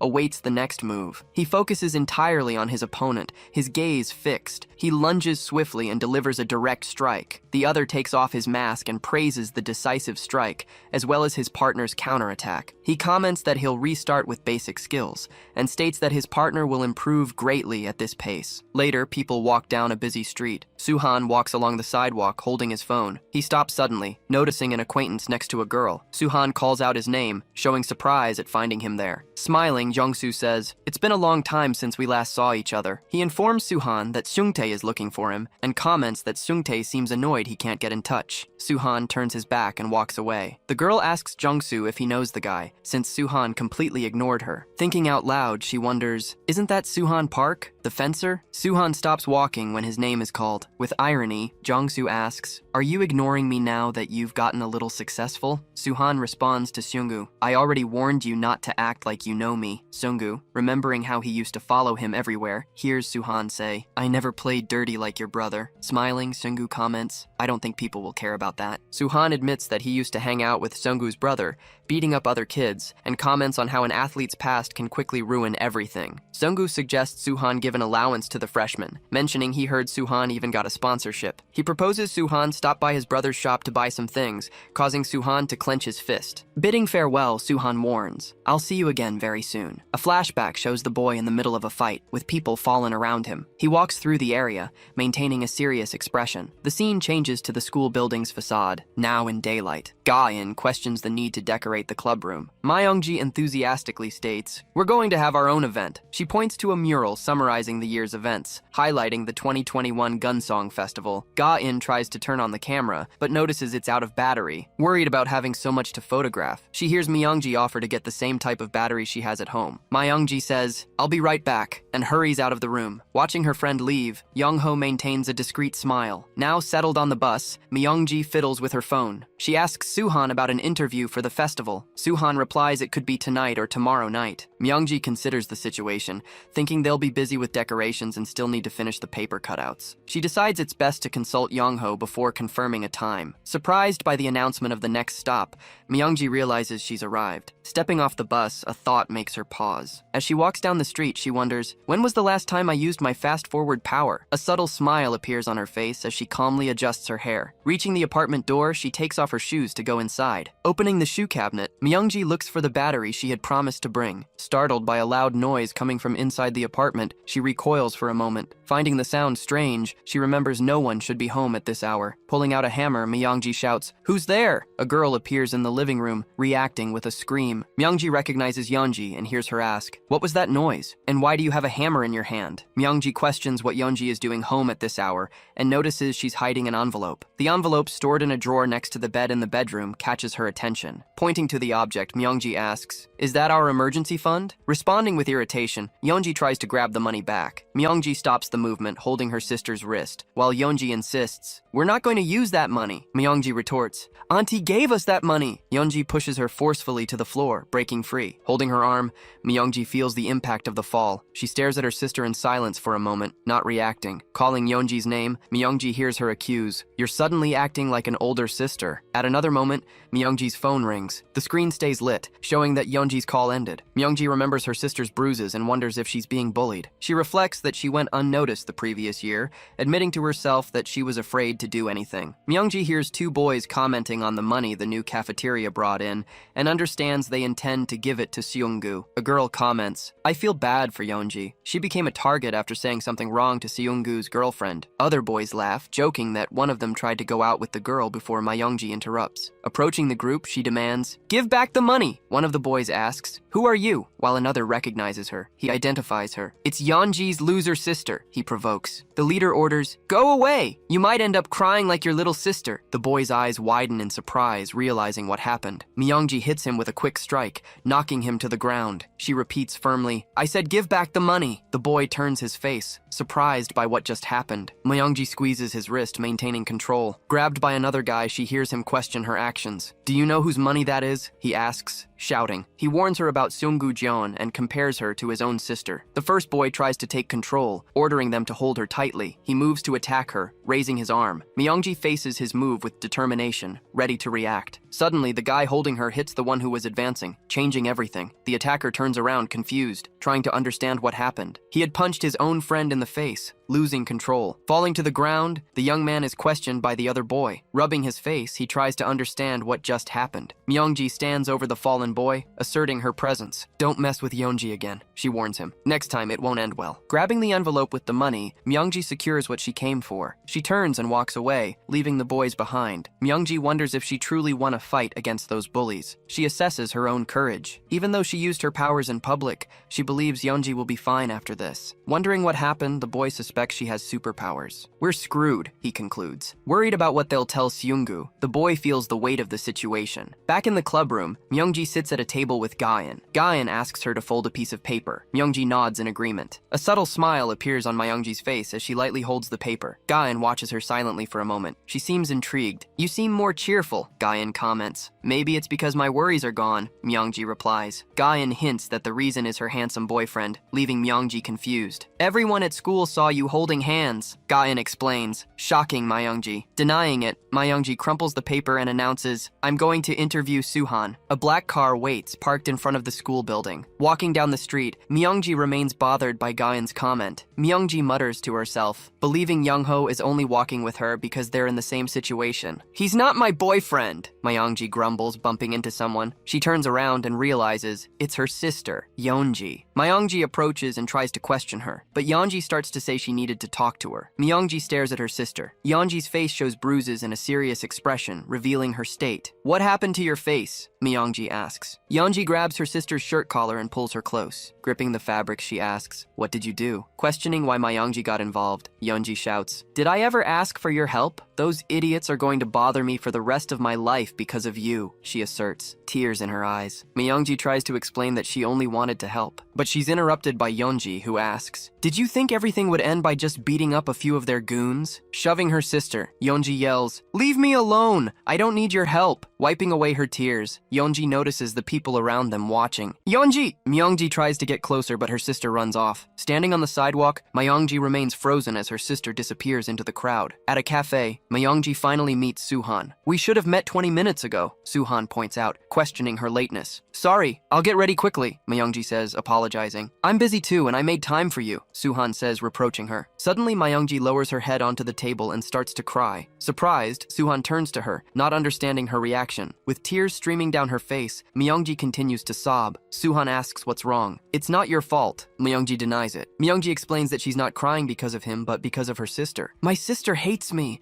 I only make everything worse when I try to help. She sobs, trying to compose herself. I knew Yonji was hanging out with the wrong crowd, and I think now they're asking her for money, Myeongji adds, trying to control her voice. Do you know the boys' names? Suhan asks, trying to understand the situation. One of them mentioned the name Sungu Jeon, Myeongji replies, recalling the moment. Myeongji asks Suhan to call Yongho. What's Yongho doing? Suhan hesitates, stating that, as an only child, he can't help her with a problem between sisters. As an only child, I can't help you with a problem between sisters. But deciding enough is enough, Suhan declares, I'll teach Seunggu a lesson. In a dark tunnel at night, the scene unfolds in damp shadows. Seunggu and a girl walk. He laughs, satisfied that they scared off some boys who ran away. Suddenly, Seunggu stops. A confused expression appears on his face. Snack wrappers and an empty bottle are scattered on the ground, indicating the food is gone. Approaching Yonji, he calls her an idiot. She repeats something in a low voice. He calls her cafeteria. Yonji flinches shyly at the nickname. Who gave you permission to stop? He demands. He complains that it's her fault they're drinking under a bridge. As lunchbox, you should have used your allowance to help us, he states, letting the accusation hang in the air. Change your excuse, he suggests. The current one isn't working. He instructs her to say, I have no mother or father, so I don't know how to help my friends. Keeping his gaze fixed on Yonji, he observes her hesitant silence. Taunting her about her lack of cooperation and her rude expression, he pressures her relentlessly. Forced by the situation, Yonji begins to repeat the humiliating phrase. In the background, other students laugh. Before she can finish, she receives a hard slap that cracks through the air. Seunggu calls her the worst kind of person and laughs, saying he can't believe she actually obeyed. Bring the money by tomorrow, he orders. Otherwise, I'll come after you and your sister. Reprimanding the two boys for getting beaten by a girl, he warns, next time I won't go easy. One of them tries to explain, but she came out of nowhere. Seunggu interrupts him, telling him to shut up. Noticing Yonji is still there, he questions, are you still hanging around the same places? Suhan, Myeongji, and Yongho emerge at the spot, revealing themselves from the shadows. Yonji is surprised to see her sister. The other girl then asks, how do you know Suhan? Turning around, Seunggu comments that he heard Suhan had turned his life around. Are you having fun with a bunch of losers? He taunts, throwing the insult without hesitation. Myeongji! Yongho calls out to her, grabbing her attention. He states they can handle the bullies harassing Yonji, but explains, you'll have to sort things out afterward. Myeongji agrees with the idea and accepts the responsibility that's coming. You need to get involved if you really want to help your sister, Yongho declares, reinforcing the decision.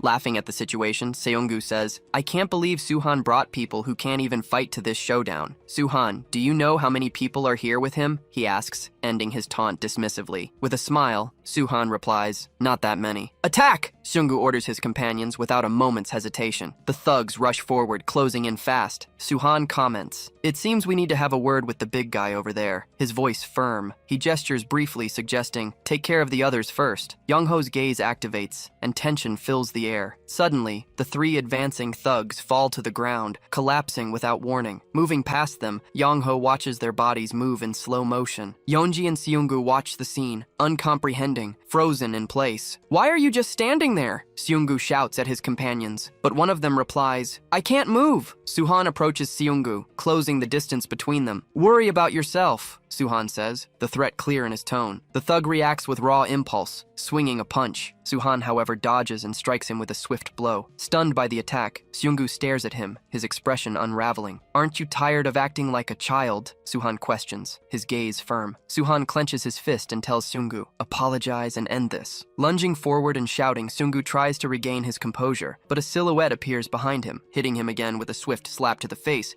Suhan makes him stumble. Do you think you're strong just because you got a little bigger? Suhan asks, calling his bluff. The young man replies, going around in groups doesn't make you better, making his criticism plain. Slapping him again, he declares, you need to grow up too, Seunggu. Swearing, Seunggu starts running to escape the area. Myeongji! Yonji screams, trying to get her sister's attention as she chases the bully. Holding her arm, Yongho says, it's all right. Reassuring her, he states, no need to worry. Running breathlessly across a bridge, Seunggu tries to escape, his breath ragged. As Seunggu threatens to call his brother, Myeongji suddenly appears and grabs him from behind. Startled as he's lifted by the collar, the bully loses control. Thrown over the bridge railing, he tries to grasp at the air. Screaming desperately, Seunggu plummets towards the water. water. Myeongji watches his fall in silence, her gaze unwavering. Crashing into the water with a loud splash, Seunggu disappears beneath the surface. Surfacing, he screams and gasps for air, struggling to stay afloat. In his mind, a voice echoes, reminding him how reliable Myeongji is and expressing pride in her. Climbing out of the water, Seunggu coughs and spits out the excess water. The voice urges Myeongji to keep looking after her sister that way, and she agrees. Looking around, Seunggu remains breathless and confused. Approaching him, Myeongji warns, "Don't mess with Yonji again. I will protect her at all costs." Turning to leave, she leaves him behind. Running to her, Yonji calls out, "Myeongji! Myeongji, are you okay?" Yonji asks. Her sister smiles at her. Under the moonlight, Myeongji invites her. "Let's go home." In a dark place, a dead person's hand and a bloody hammer lie on the floor. Screaming furiously for being tricked by Suhan and wondering where the kids with powers are, Haein loses control. Swearing she'll kill him, she starts walking down a dark hallway. Expressing disappointment, an unknown voice says, "I thought you'd be able to gather all the powers." "Who are you?" Haein asks. Trying to see the owner of the voice, he responds only with another question. With a snap of his fingers, he reveals himself as the person who will take her power. Falling over the apartment complex, night envelops everything in shadows. Myeongji and Yonji arrive together at their front door, sharing the same tired steps. As they enter, an uncomfortable silence settles. Myeongji asks what happened, trying to break the tension. Yonji replies, letting her frustration escape. "I didn't care how I lived before," and asks, "Why are you acting like this now?" Myeongji remains quiet for a moment, feeling the weight of the words. Gesturing with her hand, she tries to find a way to explain. She remembers everything she saw, people trying to kill her, the possibility of having died. The memory tightens her chest. Myeongji hesitates, wondering if Yonji will understand. Yonji stares at her expressionlessly, revealing nothing. Turning away, she says, "Myeongji, you're being frustrating." But still, Myeongji decides to speak. She thanks her for the help, letting her soft voice fill the air. Entering her room, Yonji closes the door without looking back. Alone in the apartment hallway, Myeongji remains still. She wishes Yonji goodnight before entering her own room, trying to ease the mood. Lying in her bed, she seeks some rest. The next day arrives, and the start of the festival transforms the routine. The school is decorated with a banner announcing the event, gaining new colors. Climbing the stairs, Myeongji remembers, Yongho was right. She needs to take it easy. She takes a deep breath, deciding she's happy her sister is willing to wait for her. She sees some boys ahead, including Yongho. The group is standing in the hallway. Approaching the crowd of students, she asks, "What's happening?" Suddenly, a teacher appears and tells everyone to go back to their classrooms immediately. She hears students asking themselves, "Did someone really die? When will the police arrive?" The discomfort grows. Pushing through the crowd,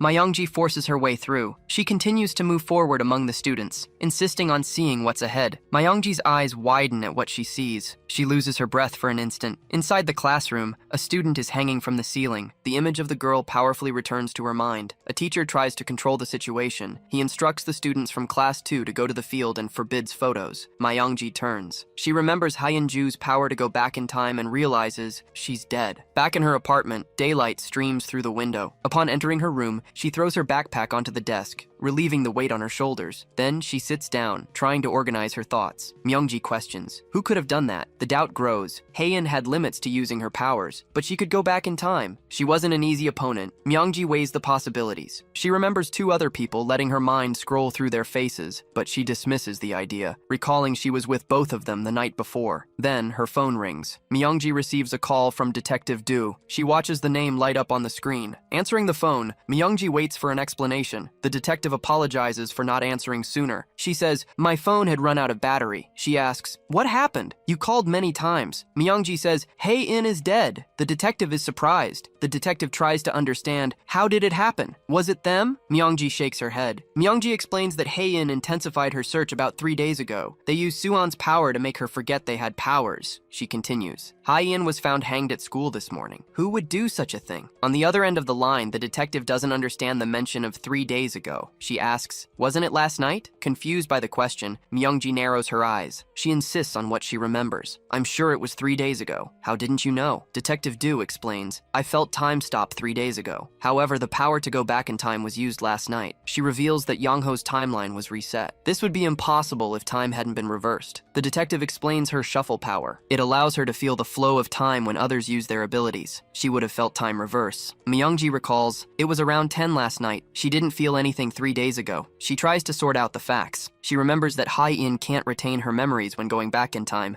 That's why she understands why Haein leaves a mark for herself. Myeongji concludes that the detective detective also loses her memory. It's natural that she wouldn't remember the powers being used. Struck by the realization, Yongji loses her breath for an instant. Yongji reaches the final understanding.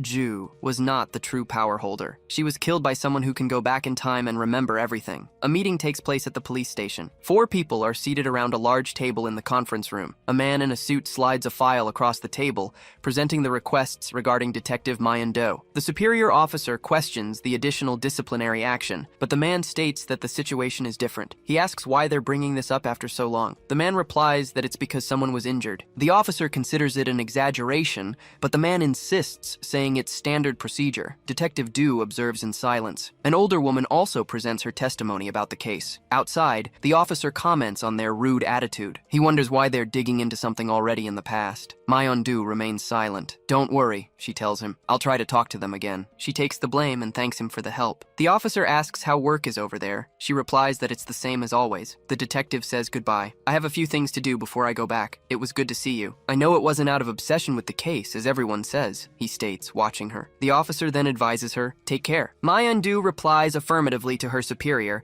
and walks on. Then, she walks away from the police station building. A voice calls her, making her turn to see who it is. It's the older woman from the meeting, standing there. The two stand face to face on the sidewalk. Bowing, Myeondu apologizes. I'll accept my punishment, she says, but the woman stops her from leaving. I never asked for the disciplinary action, the woman states, holding her gaze firm. Turning, the detective asks, who was it then? The woman replies, we need to talk. In a coffee shop, they sit down to discuss the matter. The woman begins by explaining she received a call about 2 weeks ago. She explains that a sophisticated law firm offered to take her case, claiming to do pro bono work from time to time. In a flashback, the woman appears refusing the offer over the phone. But while she was at home, the doorbell rang. Walking to the door, she peeked to see who was outside. In the end, some people from the law firm visited her. They insisted it was for her benefit, but the approach sounded almost like a threat. Sipping her coffee, Detective Du wonders, why would a law firm get involved in a closed case with nothing to gain? The woman explains she had no choice but to consent, but she felt uncomfortable with the situation. Then she hands the detective a business card from the firm. Reading the name on the card, Myeon-do sees the Guan law firm. The detective comments, I also have something to give you. She opens her hand, revealing a small earring. She lets the woman stare at the object. The memory of being held hostage, with a knife at her throat, invades her mind. Recalling Myeon-do pointing the gun at the assailant, she relives the scene. And the image of the detective walking with a police colleague that night returns. Appearing shaken after the incident, Myeon-do explains about the object. That's the earring left on the floor that night, she explains. I wanted to return it, she states. It would make her feel a little better. Thank you for everything, the woman says. She says goodbye and states, it's better if we're not seen together. But she starts talking about that day, sparking the detective's curiosity. She recounts that she had cooked a stew for her family that morning, but not wanting to cook, she just reheated the leftovers before going back to sleep. The morning was the same as always, just like the day before. After being shot in the ear and undergoing surgery, she returned home. Upon seeing the stew her family had left in the pot, she just stared at it. She remembered her husband, who always shaved before leaving for work, and her daughter, who would rush up from the first floor after forgetting something. Nothing was different from the day before. She thought tomorrow would bring an identical morning, but realized she was foolish. Feeling grateful for receiving another day, she takes a deep breath. The person who threatened me with a weapon was a killer, she says. I would be dead if it weren't for the detective. If the price for that was just an ear, then I'm satisfied. Holding the earring, she comments, I didn't imagine the detective felt this way. She promises to talk to the law firm one more time. Rising from the table, Myeon-do prepares to leave. As she walks away, she hears, thank you. Sitting at her desk, Detective Du begins to research. Analyzing the Guan law firm's business card, she observes a small and recently established group of lawyers. Noticing there isn't much information about them, she also notes the absence of involvement in suspicious incidents. Deciding to investigate the lawyer who handled the case instead of the firm, she clicks the link on her computer. What she finds surprises her. Continuing her research, she keeps a close eye on the screen. It's already night, and she remains in her office, unable to believe what she sees. Realizing the weakness is linked to the power of going back in time, she stares at the screen. Suddenly, someone knocks on the door. A voice from the other side says, you're very clever, and calls her by name, Detective Du. From the other side of the door, a voice comments, you've discovered a lot in a short amount of time. Naturally, the voice continues. It was strange for a law firm to investigate an already closed case. Myeon-do grabs her gun and asks, Who's there? The voice identifies itself as Rewind. I am the person you were trying to eliminate. Myeondu questions the reason for the visit. Did you come to apologize for ruining my life? The response is immediate. It wasn't a mistake. Time was reversed the moment you fired, and you described it as an incredible coincidence. He continues, recalling the assassin who took a hostage right in front of Myeondu. The shot went astray because time was rewound at that exact moment. Because of that, you were punished and transferred to Gunseong. The door opens. A man appears and states, "It was all part of the plan. You moved like a pawn." The man in the suit enters the office and asks, "Did you really think I came here to apologize?" Myeondu points her gun directly at him without hesitation. She stares at his smile with a steady gaze. She fires several times, initiating the attack. The man in the suit falls to the ground from the impact of the shots, trying to regain his composure. Myeondu keeps her gun firmly aimed, controlling the situation. He rises slightly, surprised. "You shot me as soon as you saw me?" Myeondu replies, but no vital points were hit. She presses the barrel of the gun against his head, eliminating any distance. Myeondu questions his claim that it wasn't a mistake. Why do you say it wasn't a mistake? A memory of her past as an officer flashes through Myeondu's mind. She cries out in despair, "Why would you do that? Why couldn't you just kill me?" Bearing the weight of that incident, she has struggled with the memories every day since. The detective presses him, demanding an answer. He comments, "Everyone experiences sorrow at least once." Calmly, he describes the process: denial, anger, bargaining, and depression. In the end, everyone accepts reality. He adds a bitter reflection, but losing something precious makes acceptance too cruel. Myeondu asks, trying to understand, "What are you talking about?" He replies, "I'm not ready to accept reality yet." Time rewinds to the previous moment, putting Myeondu back on her feet. Pointing the gun, Myeondu states, "It's useless. My power remembers how time flowed." She pulls the trigger without hesitation, restarting the confrontation. The man agilely dodges the shot, moving quickly. The bullet hits the wall right behind him, missing its target. Myeondu questions how he managed to avoid the shot. She recalls aiming at different vital points. Myeondu tries to understand the situation, concluding that she would remember if he had used time reversal power. She fires again, trying to hit him, but he dodges once more. Suddenly, the man lunges forward and grabs the barrel of her gun. He strikes the detective's shoulder with a sharp object, causing her to recoil immediately. Myeondu recoils from the impact,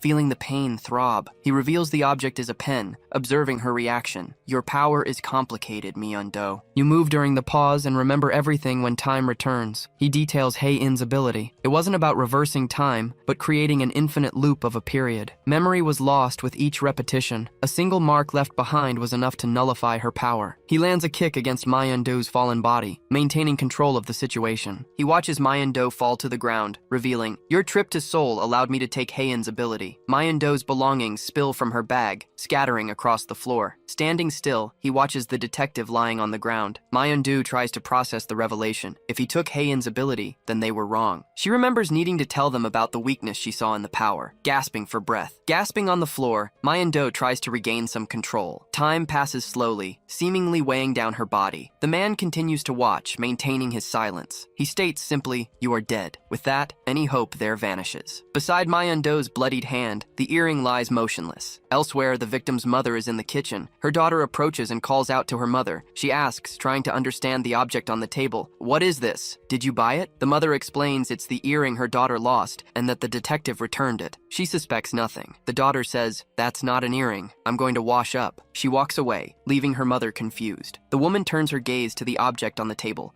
trying to understand what she just saw. The clock continues to tick, marking the time. Its hands spin endlessly, recording the passage of seconds. Heavy rain fell over the school. An ID card was swept away by the water in the courtyard. Inside the classroom, Yongho watched the weather through the window. He tried to call Detective Do, but couldn't reach her. Yonji confirmed that the detective wasn't answering and grew restless. Reading an old message about the Guan law firm, she mentioned her concern. Staring at the rain through the window, she felt the weight of the situation. The rain poured heavily on the festival tents, dominating the atmosphere. Yongho sighed. "I thought we were nearing the end, but now it feels like we're even further away." Myongji wondered if it was safe to keep going to school with Rewind chasing them. She wondered, is having a normal life too much to ask? Myongji suggested maybe they should run away, remembering what Record had said. Holding her hand, Yongho called her name. He confessed, "I'm scared too, and I want to run away, but we'd live in fear forever if we did that. Don't you want your old life back? We're almost there." Agreeing not to give up, Myongji squeezed his hand. Yongho voiced his concern. "Even though I said that, I know we're in danger if we keep going like this." He concluded that Rewind killed killing Heian proved something. They had information, even about Mongji and Yongho. He tried to organize his thoughts. Wondering how they'd find Rewind, he stared into space. Approaching the school's bulletin board, he started looking for something useful. Scanning the announcements and news, his eyes darted over every detail. Yongho called out to Mongji, "Look what I found." Pointing to an article about the NV Bio Group, he asked, "Isn't this Heian's parents' company?" Mongji confirmed, "They're Suhan's sponsors." She tried to understand the connection, but he said,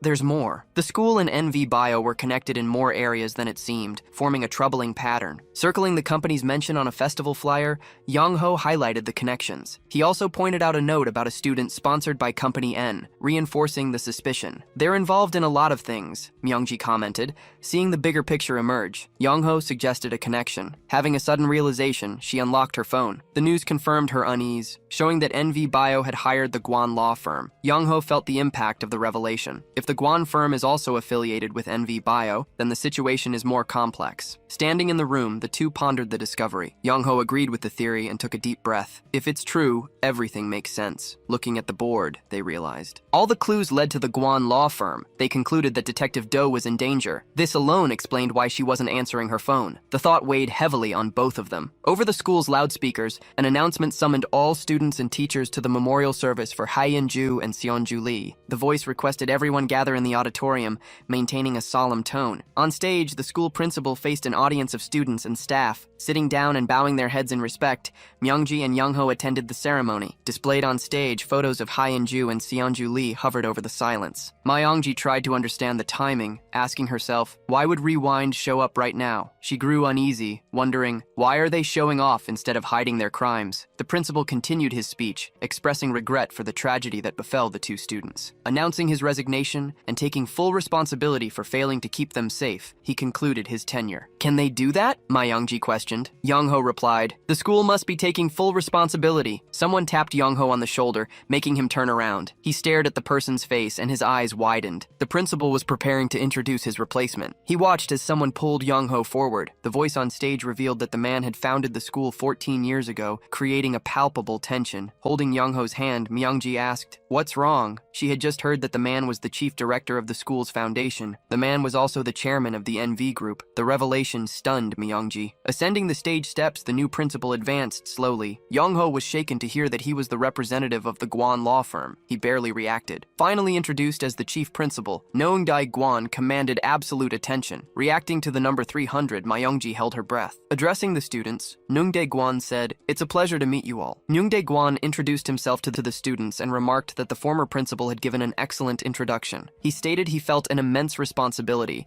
and would assume the position for the time being, assuring them that everything that had happened at the school would now come to an end. He left the auditorium in silence. He pledged to take responsibility for everything that would happen from now on, reinforcing his stance. Nongdae assured them that no one would ever harm another student again, and as he said this, he met Yongho's unwavering gaze. Continuing his speech, he maintained a firm tone. He said he saw the sparkle in everyone's eyes, attempting to comfort the audience. He vowed to restore the precious moments buried by fear and promised help to anyone who needed it. Finally, he said he would be waiting in the principal's office, concluding his address. After the speech, the memorial service concluded and students were instructed to return safely. Walking out of the school together, Mongji and Yongho shared the weight of the moment. Mongji commented, he knows we have powers and is deliberately provoking us. Yongho added that his timeline numbers were completely different from Haiyan's, concluding that he had used his power multiple times. Mongji decided to call Detective Do again, taking the initiative. Yongho agreed to call Suhan,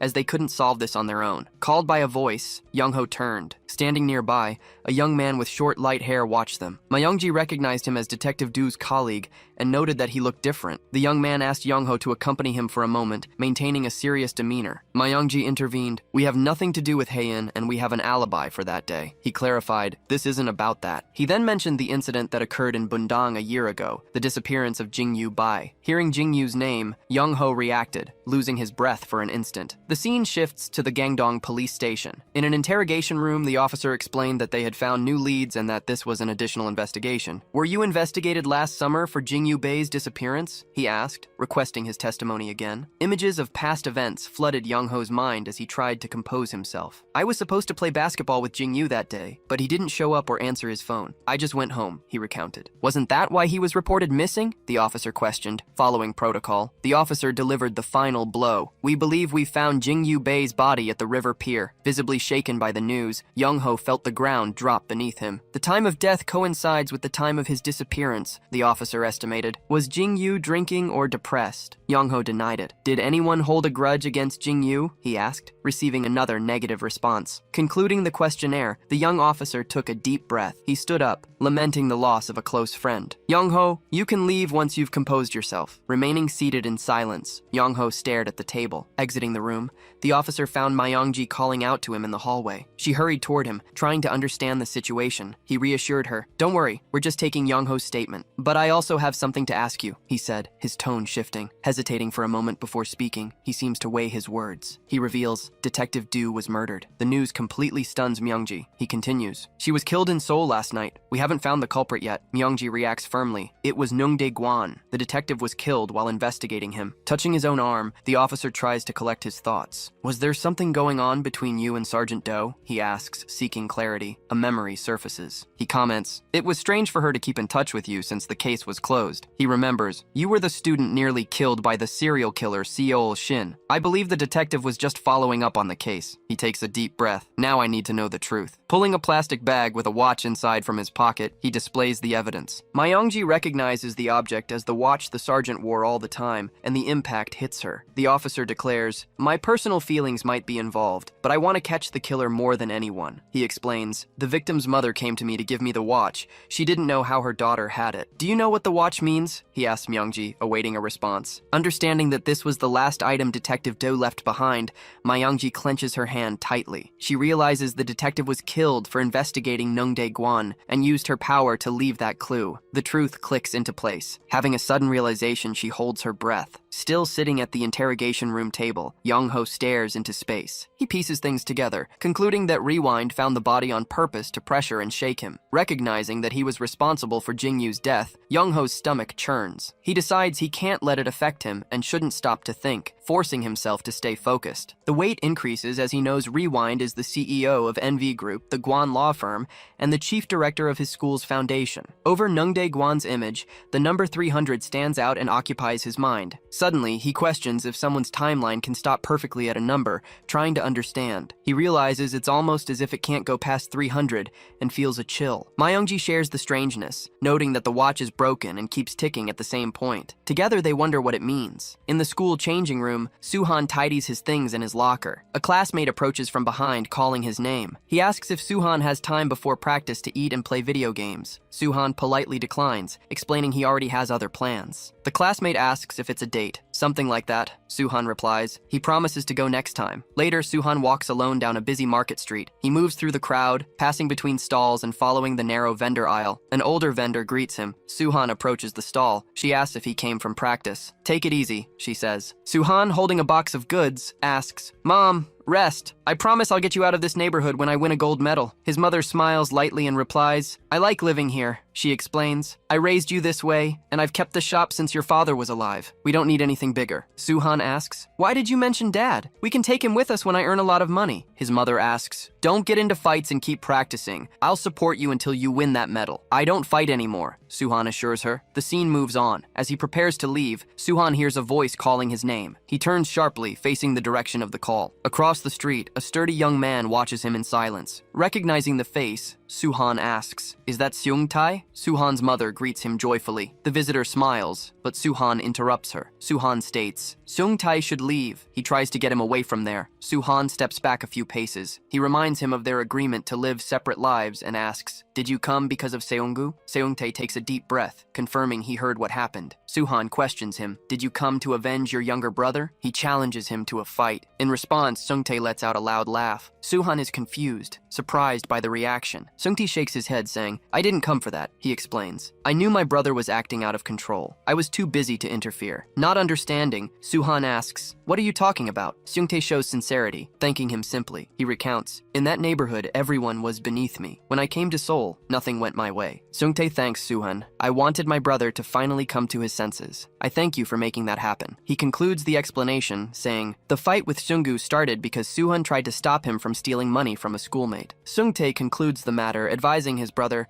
stop bothering young people who are just trying their best. He explains, I came to the city to take care of some business. I took the opportunity to visit you and your mother. Mentioning that he sometimes reads about Suhan in the news, he asks, don't avoid my calls. Suhan smiles slightly and simply nods. Seungtae says goodbye and goes on his way, asking, call me when you're in Seoul. Elsewhere in the city, a man in a suit answers a call in a fabric shop. He quietly informs the person on the phone, I found who you were looking for. The scene changes to the front of a large modern gym. Moments later, Suhan enters the changing room and looks for his spot. A classmate asks, have you eaten yet? He comments that Suhan arrived early. Suhan remains silent, offering no response. Turning to his classmate, Suhan asks, what's wrong? Did something happen? Down the hall, other students slam a locker door without looking at him. Suhan questions, what's wrong with everyone? He feels his phone vibrate in his pocket. He answers a call from his manager. He needs to talk about his sponsor. The man sighs on the other end, informing him, NV Bio canceled the sponsorship. Suhan argues, Hyein should support me. He is interrupted before he can suggest an alternative. The manager reveals, a problem related to school violence has come up. He falls silent for a moment. The scene cuts to Mongji and Yongho standing in front of a police department. Turning to Yongho, Mongji asks, are you okay? Yongho replies, yes, we need to gather all the information we have. He explains. Rewind's timeline stopped exactly at 300. I've never seen that before. He mentions the watch the detective left using her swapping ability shortly before she died. He looks at the object. Mongji suggests, the watch might be broken since the second hand doesn't go past 12. Is this related to Rewind's ability? Yongho admits, I still don't know what it means. He is interrupted by a call from Suhan. Answering the phone, he hears Suhan ask, are you two okay? Suhan explains, someone is spreading rumors. All my sponsorships have been canceled. Yongho asks, do you think it was Seunggu-jun? He receives a firm denial. Suhan states, it's not just rumors. Several media outlets published the articles deliberately and in sync. Mongji turns serious, commenting that because of what happened before, things are tightening around them, one by one. She observes her colleague, remembering Yongho's friend's death and the pressure on Suhan's athletic career. In a hospital, a person is hastily pushed on a stretcher down a lit corridor. Mongji feels the past return, recalling another event. She faces the memory with a heavy heart, remembering the moment she was carried away injured on a stretcher. At night, the facade of a large hospital remains lit. Rushing down a corridor, Mongji searches for the right room. Entering the room, she calls her sister Yonji. Lying with her leg in a cast, the girl greets her casually. Mongji asks what happened. Yonji replies that she was crossing the street. I never go to the library. This is a sign I shouldn't study, Yonji jokes. Mongji calls her sister's name again and stares at her, holding a firm gaze as Yonji falls silent. Clenching the sheet, Mongji says, no, Yonji. Elsewhere, an older man states it wasn't an accident. He assures them that Rewind was behind it. Yonji asks why her sister is overreacting so much. Mongji simply wipes her face and replies, I'm just happy you're safe. Watching her sister in silence for a few moments, Yonji takes a deep breath. She calls Mongji and prepares to continue. Until recently, I hated you, Yonji confesses, leaving her sister confused. Remembering that day, Mongji relives the funeral scene. Before her parents' photograph, Mongji remembers she couldn't believe it. Losing them both overnight seemed impossible. They were always by our side, Yonji continues. Mongji stares at the floor when Yonji asks, what was even harder? Recalling how she used to stare at Mongji in the room they shared, she breathes heavily. The worst part was seeing you become a completely different person, she explains, revisiting the past. Remembering Mongji sitting silently on the bed, Yonji narrows her eyes. For her, her sister was the only person she could lean on. I know everything, Yonji cries out, regretting her stubbornness that day. She is interrupted. Mongji says, it wasn't your fault. It was an accident. Clutching the fabric between her fingers, Yonji replies, it would have been better if you had blamed me and hated me. Anything would have been better than being left alone. No matter how much I screamed, you never answered. That's why I resented you. In the present, Mongji continues listening in silence. The person I truly hated was myself, Yonji admits, lowering her gaze. That's why I couldn't accept it when you tried to get close. She hugs Mongji and says, it's okay if you hate me. Returning the hug, Mongji apologizes to her sister. I'm sorry for leaving you alone and for making you go through all of that, she continues. I'm sorry I couldn't get closer, Mongji Myungji says, her voice trembling. Clutching her sister's clothes, Yonji takes a deep breath. From now on, please don't leave me alone again, Yonji asks. Later, outside the hospital, night had already fallen. Myungji steps out onto the terrace. Yongho asks, how is Yonji doing? Myungji replies that her sister needs to rest. Suhan assures her, she'll be fine soon. Myungji asks, are you sure he's rewind? Yongho confirms and explains, otherwise he wouldn't have dug up Jing Yu's case with such precision. Yongho adds that the man purposely put his hand on his shoulder to expose his timeline and then takes a deep breath. Suhan says firmly, I suggest we gather all the facts we have. Grabbing Yongho's arm, he says, I've already made up my mind. Why should we wait? Yongho tries to curb their haste. He warns that 2 people have already died,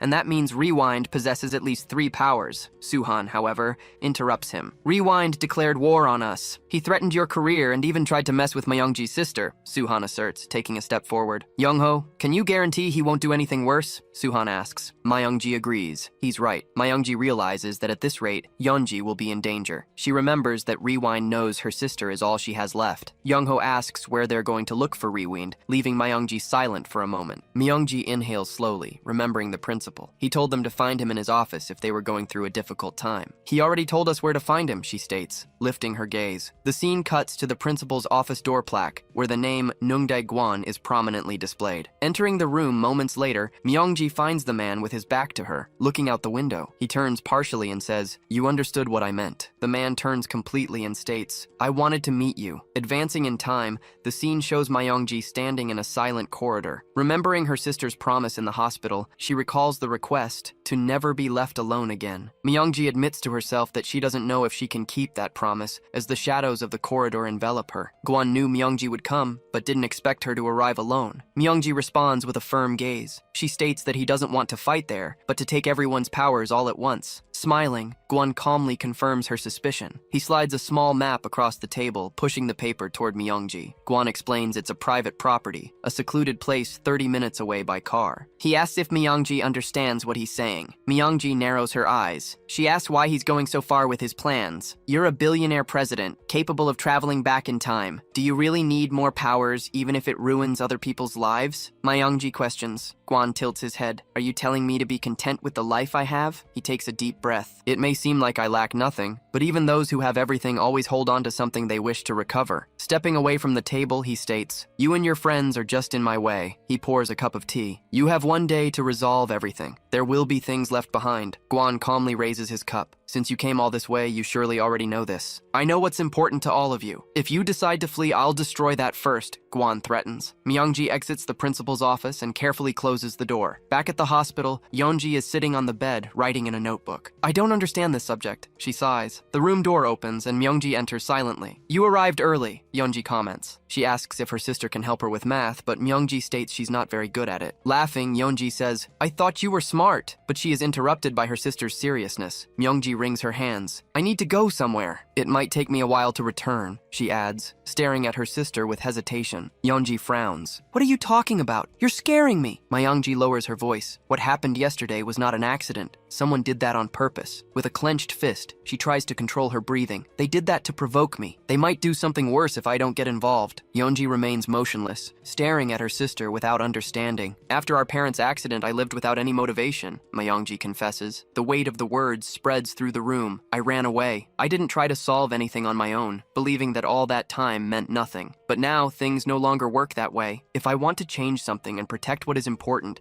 I can't keep ignoring the situation or run away again, Myungji affirms. No one should mess with you again. A partir de agora, I will protect you at all costs. I need to face everything head on and fight, Myungji concludes. Yonji watches her, unable to react. Soon after, she questions, what were we talking about yesterday? You promised me you would never leave me alone. Now I can't explain anything properly, Yonji laments. Just now that we could finally be together, you can't come back. How am I supposed to live alone again? She asks. Then Yonji reaches out her hand to her sister. Why do you need to get involved with something like that? Myungji embraces her sister and makes a promise. Myungji repeats the words while Yonji calms down in her arms. I will return, she assures. Later, a taxi parks on a rural road. The driver warns, we've arrived. You'd better get back home early. The car leaves, leaving Myungji alone on the road. At that moment, Yongho calls her. Suhan and I were waiting for you. As they walk together, he asks, Were you able to talk to your sister? Mongji replies, I couldn't explain anything properly, so I just promised I would return, but I'm afraid something might happen. Yongho tries to reassure her, don't worry. Regardless of Nungdae Guan's abilities, it's still 3 against 1. Holding the card, Suhan takes the lead. The way is this way, he indicates. They arrive at a large abandoned industrial complex. It's just an old factory, Mongji comments. Yongho adds, the place is perfect for covering up any accident. The 3 enter the spacious interior of the building. Yongho observes, there's nothing special in here. Suhan asks, what will the plan be since we only have a few hours? Suhan notes, there are many things scattered around, but Guan hasn't installed any devices. That shows enormous confidence. Yongho begins to explain that Guan intends to connect their abilities, but Mongji cuts him off. She announces, I have a plan. Mongji raises her cell phone toward the 2 of them. Yongho observes the device, curious. On the screen, a news item appears about NV Bio's new research related to Alzheimer's medication. The scene cuts to Guan's face. Mongji states, that's the key to defeating Rewind. The scene begins on the facade of a modern corporate skyscraper. The building is lit up. A black car waits silently in the street. Inside the office, Nungdae Guan turns and heads for the exit. Already seated in the car, he receives the new NV Bio medication from the driver, but Nungdae refuses the bottle. He comments that he won't need it anymore and asks to return. The vehicle leaves without delay, moving away from the building. In a busy gambling hall, several people are sitting at tables. A man, sitting with his back turned, dominates the space. He has a large pile of chips in front of him. It is Nungdae Guan. He asks for the bill, holding a cigarette between his fingers. Someone approaches from behind and places a hand on his shoulder. The man congratulates him on the big win. He suggests Nungdae go home discreetly to avoid danger. Nungdae recognizes the voice. He identifies the newcomer as Hongsu Shin, the steward of the Yuljiro clan house. Then, Nungdae comments, your wife, who works in a restaurant, will have an accident the day after tomorrow. I recommend you go home early. The other man asks Hongsu Shin, do you know Guan? He hears a negative. Irritated, Hongsu Shin grabs him and demands to know, how did you find out my wife's profession? A young man is forcefully thrown, falling in front of them. The scene cuts back to a protest. The same young man appears fallen, while a man in a suit observes him. Stepping away uncomfortably, Hongsu Shin comments, that guy gives me the creeps. The young man stares back at him,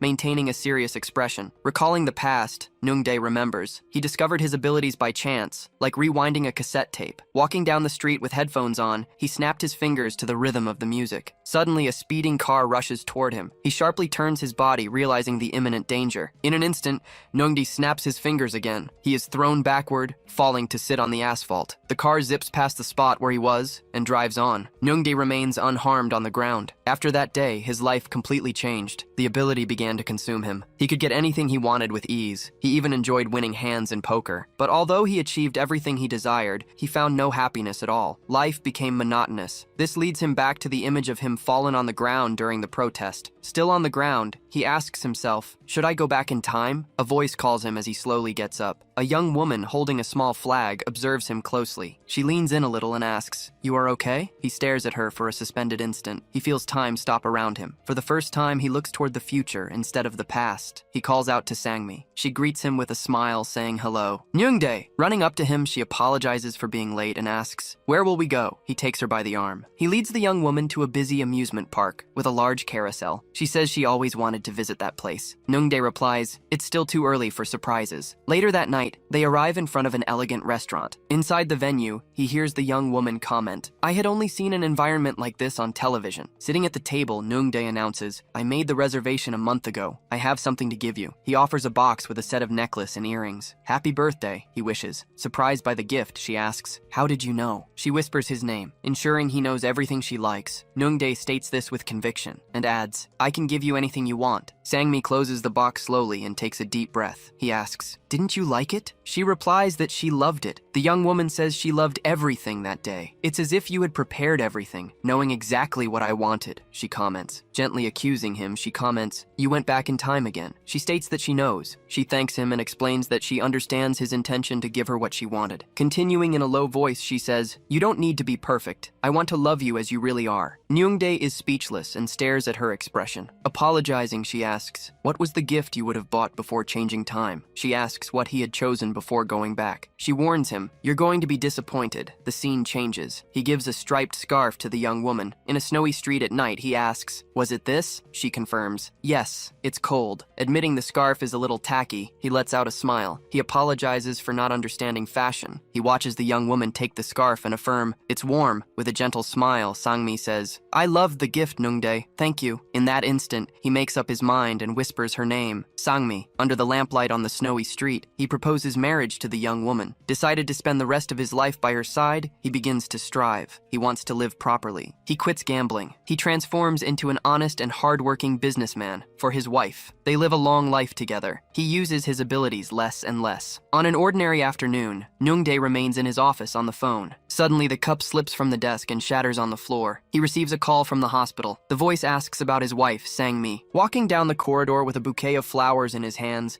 Nungdae Guan advances in silence. A doctor cautiously informs him that she has stage 3 pancreatic cancer. He explains the severity. The disease has spread too much, and she only has a few months left to live. Approaching the hospital room door, Nungdae takes a deep breath. Lying on the bed, Sangmi calls him. He wonders how that could have happened. Sangmi responds, "I was surprised too." With a gentle look, she then asks, "Did you bring flowers?" She adjusts her body on the bed, commenting, "It's nice to receive them, especially now that I'm sick." Nungdae promises to bring a different bouquet every day and mentions the surgery, but he is interrupted by Sangmi. In a weak voice, she admits, "I have a favor to ask." The scene changes to a cemetery on a clear day. Nungdae stands before a gravestone. The name Sangmi Yoon is engraved on the stone, and the image weighs in the air. He presses his lips together, stating to himself that he cannot accept that. A memory surfaces. The light had disappeared from his life, but she saved him. He recalls the snowy night, remembering how she taught him to love. She was his life. Nungdae clutches the handkerchief he holds next to the gravestone. He closes his eyes, stating that he cannot let her go like that. The doctor's words come up. There would have been a chance for treatment 5 years earlier. He decides to change everything, thinking of going back 5 years in time so she can be treated. Asking for one more chance, he snaps his fingers. Suddenly, Nungdae finds himself in a hospital lobby and tries to understand where he is. He checks his cell phone. He hears nurses talking about an accident from a year ago and finds it strange. Checking the date on the device, he realizes he only went back 1 month in time, not 5 years. A scream in the corridor calls his attention. He immediately raises his head. Running hurriedly, he calls out to his wife. Arriving at the room door, he repeats her name. Inside, Sangmi tosses and turns in bed. Her face contorted in pain.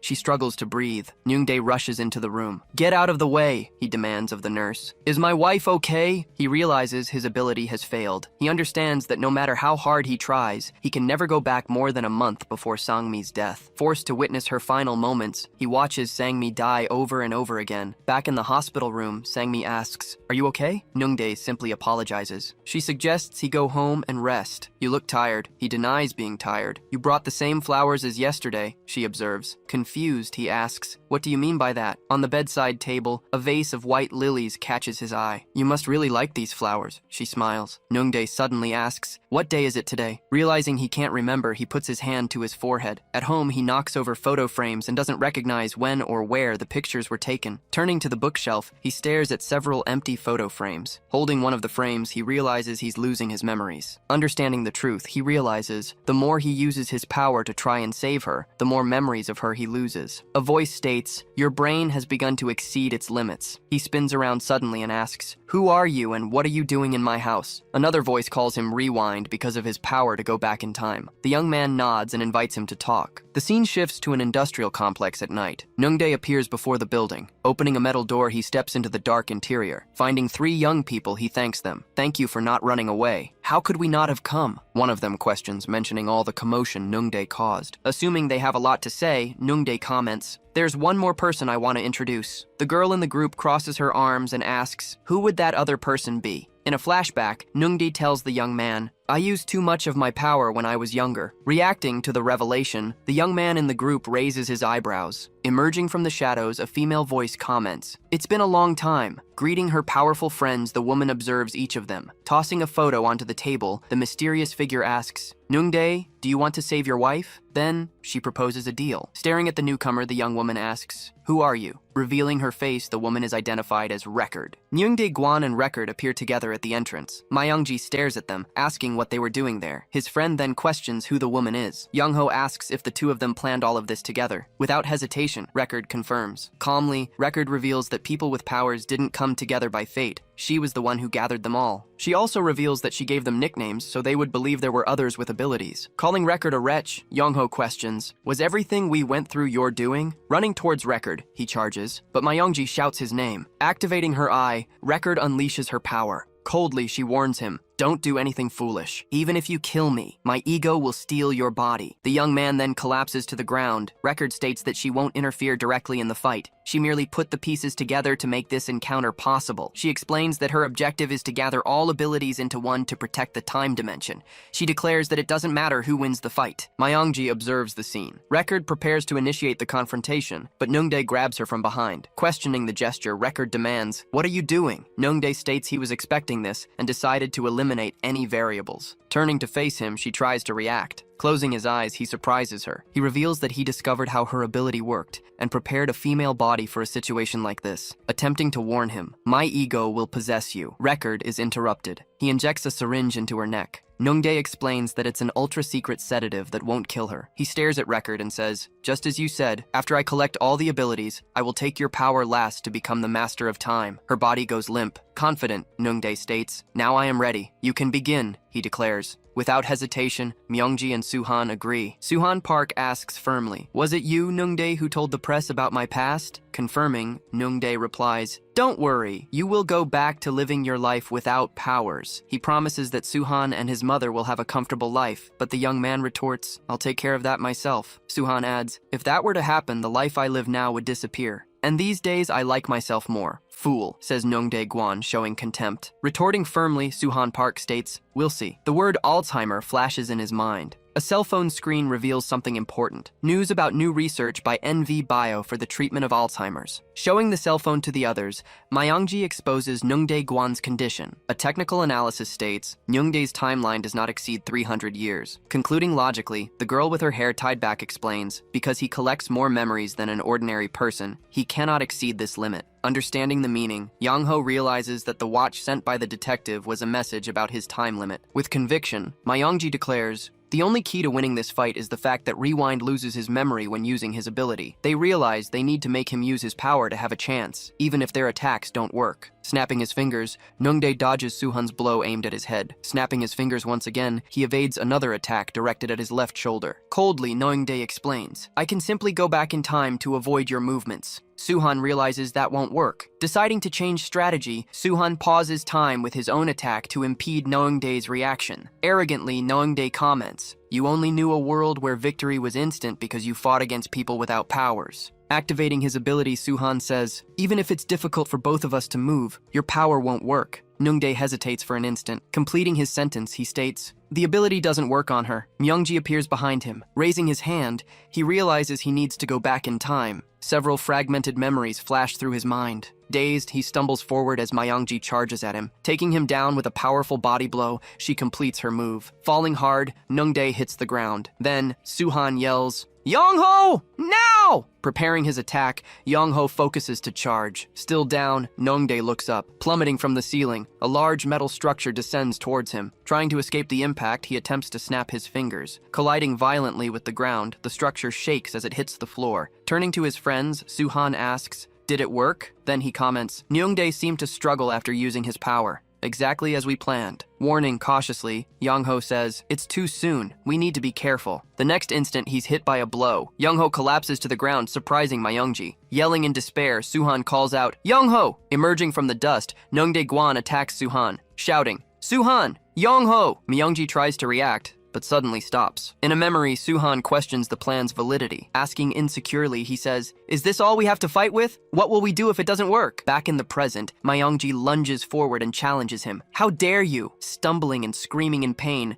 Nyeongji furiously repeats, "How dare you tamper with my memories of Sangmi?" Realizing the new situation, Myeongji understands. The situation has changed. She concludes that they are all dead. Yongho and Suhan lie on the ground. Nungdae glares at them, questioning how they dared to tamper with his memories. He grabs Myeongji by her hair, overpowering her. He violently throws her to the ground, treating her like a mere object. Lying there, Mongji wonders if it's all over. Approaching, Nungdae grips her neck. "You've attacked me nonstop." Pressing her against the crates, he continues. "You did this to make me use rewind, so you'd have a chance." Nungdae expresses disbelief. "I can't believe your preparation. You wouldn't have executed this plan without being sure." He stares at her suspiciously. "How did you discover Rewind's weakness? It would be hard to guess just from news articles." Nungdae questions. "Mongji, did Detective Do tell you?" From Myeongji's reaction, he deduces he's right. Nungdae didn't expect the detective to give this information to the shuffle. Either way, it was useless, he declares. Myeongji in turn realizes they could have discovered Nungdae's memory capacity on their own. Silently, she wonders, why did Detective Do send her that watch? In a memory, the detective asks, "Don't you think you're using your powers the wrong way?" Firmly, the detective continues, "Other powers can reach yours." An intense focus settles on the scene. Nungdae Guan apologizes. "There's someone I need to see." Myeongji warns him seriously. "Even if you go back to the past to see that person, you'll just go back in time again when she dies." Nungdae replies curtly, "I know." Screaming in pain, Myeongji declares, "I lost someone precious too, but I finally realized something. Even though I lost my parents and went through an irreplaceable time, a period that can't be turned back and faced terrifying moments. Now I know what to do. If I want to protect what's important,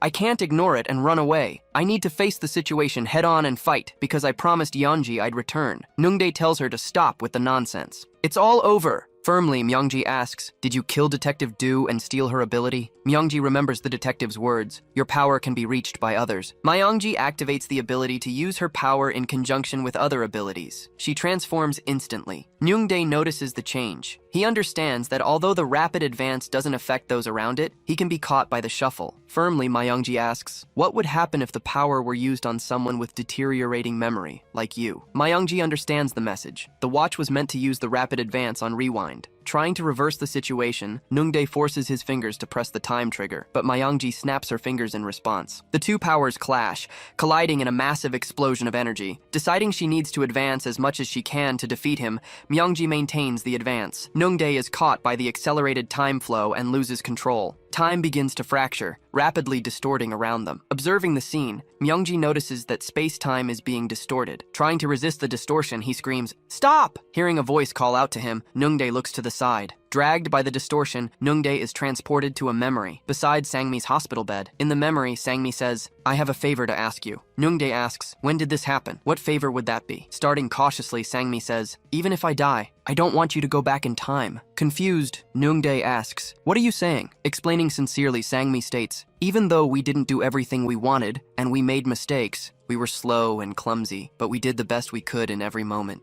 Each one of them was filled with love. I hope you keep these memories forever. I ask that you keep them exactly as they are." In a soft voice, she pleads, "Please don't cling to our past. Don't end up ruining your future." Back in the present, Nungdae turns amidst the clash of powers. Myeongji remains immobilized, still trapped in her own power. Staring at her in silence for an instant, Nungdae hesitates. Then, an intense light engulfs the area. Myeongji's eyes snap open. She finds herself floating in a dark space. She wonders where she is. She realizes she's back, and things are going to be tough for a while. She can't believe he dared to do it, knowing the consequences. A sound makes her turn sharply. Record appears before her. Myeongji questions, "What are you doing here?" Calmly, Record explains, "As the dimensions distorted, I entered your subconscious." Myeongji shows immediate concern. "What happened to Nungdae Guan? Are Yongho and Suhan okay?" Record clarifies that Myeongji's fast-forward power conflicts with Nungdae's ability. While one accelerates time, the other rewinds it. She continues to explain, "Past and future cannot coexist, causing their powers to collide." In that moment, acceleration and rewind repeated infinitely. Nungdae's brain exceeded its capacity to handle time. Record concludes that, ironically,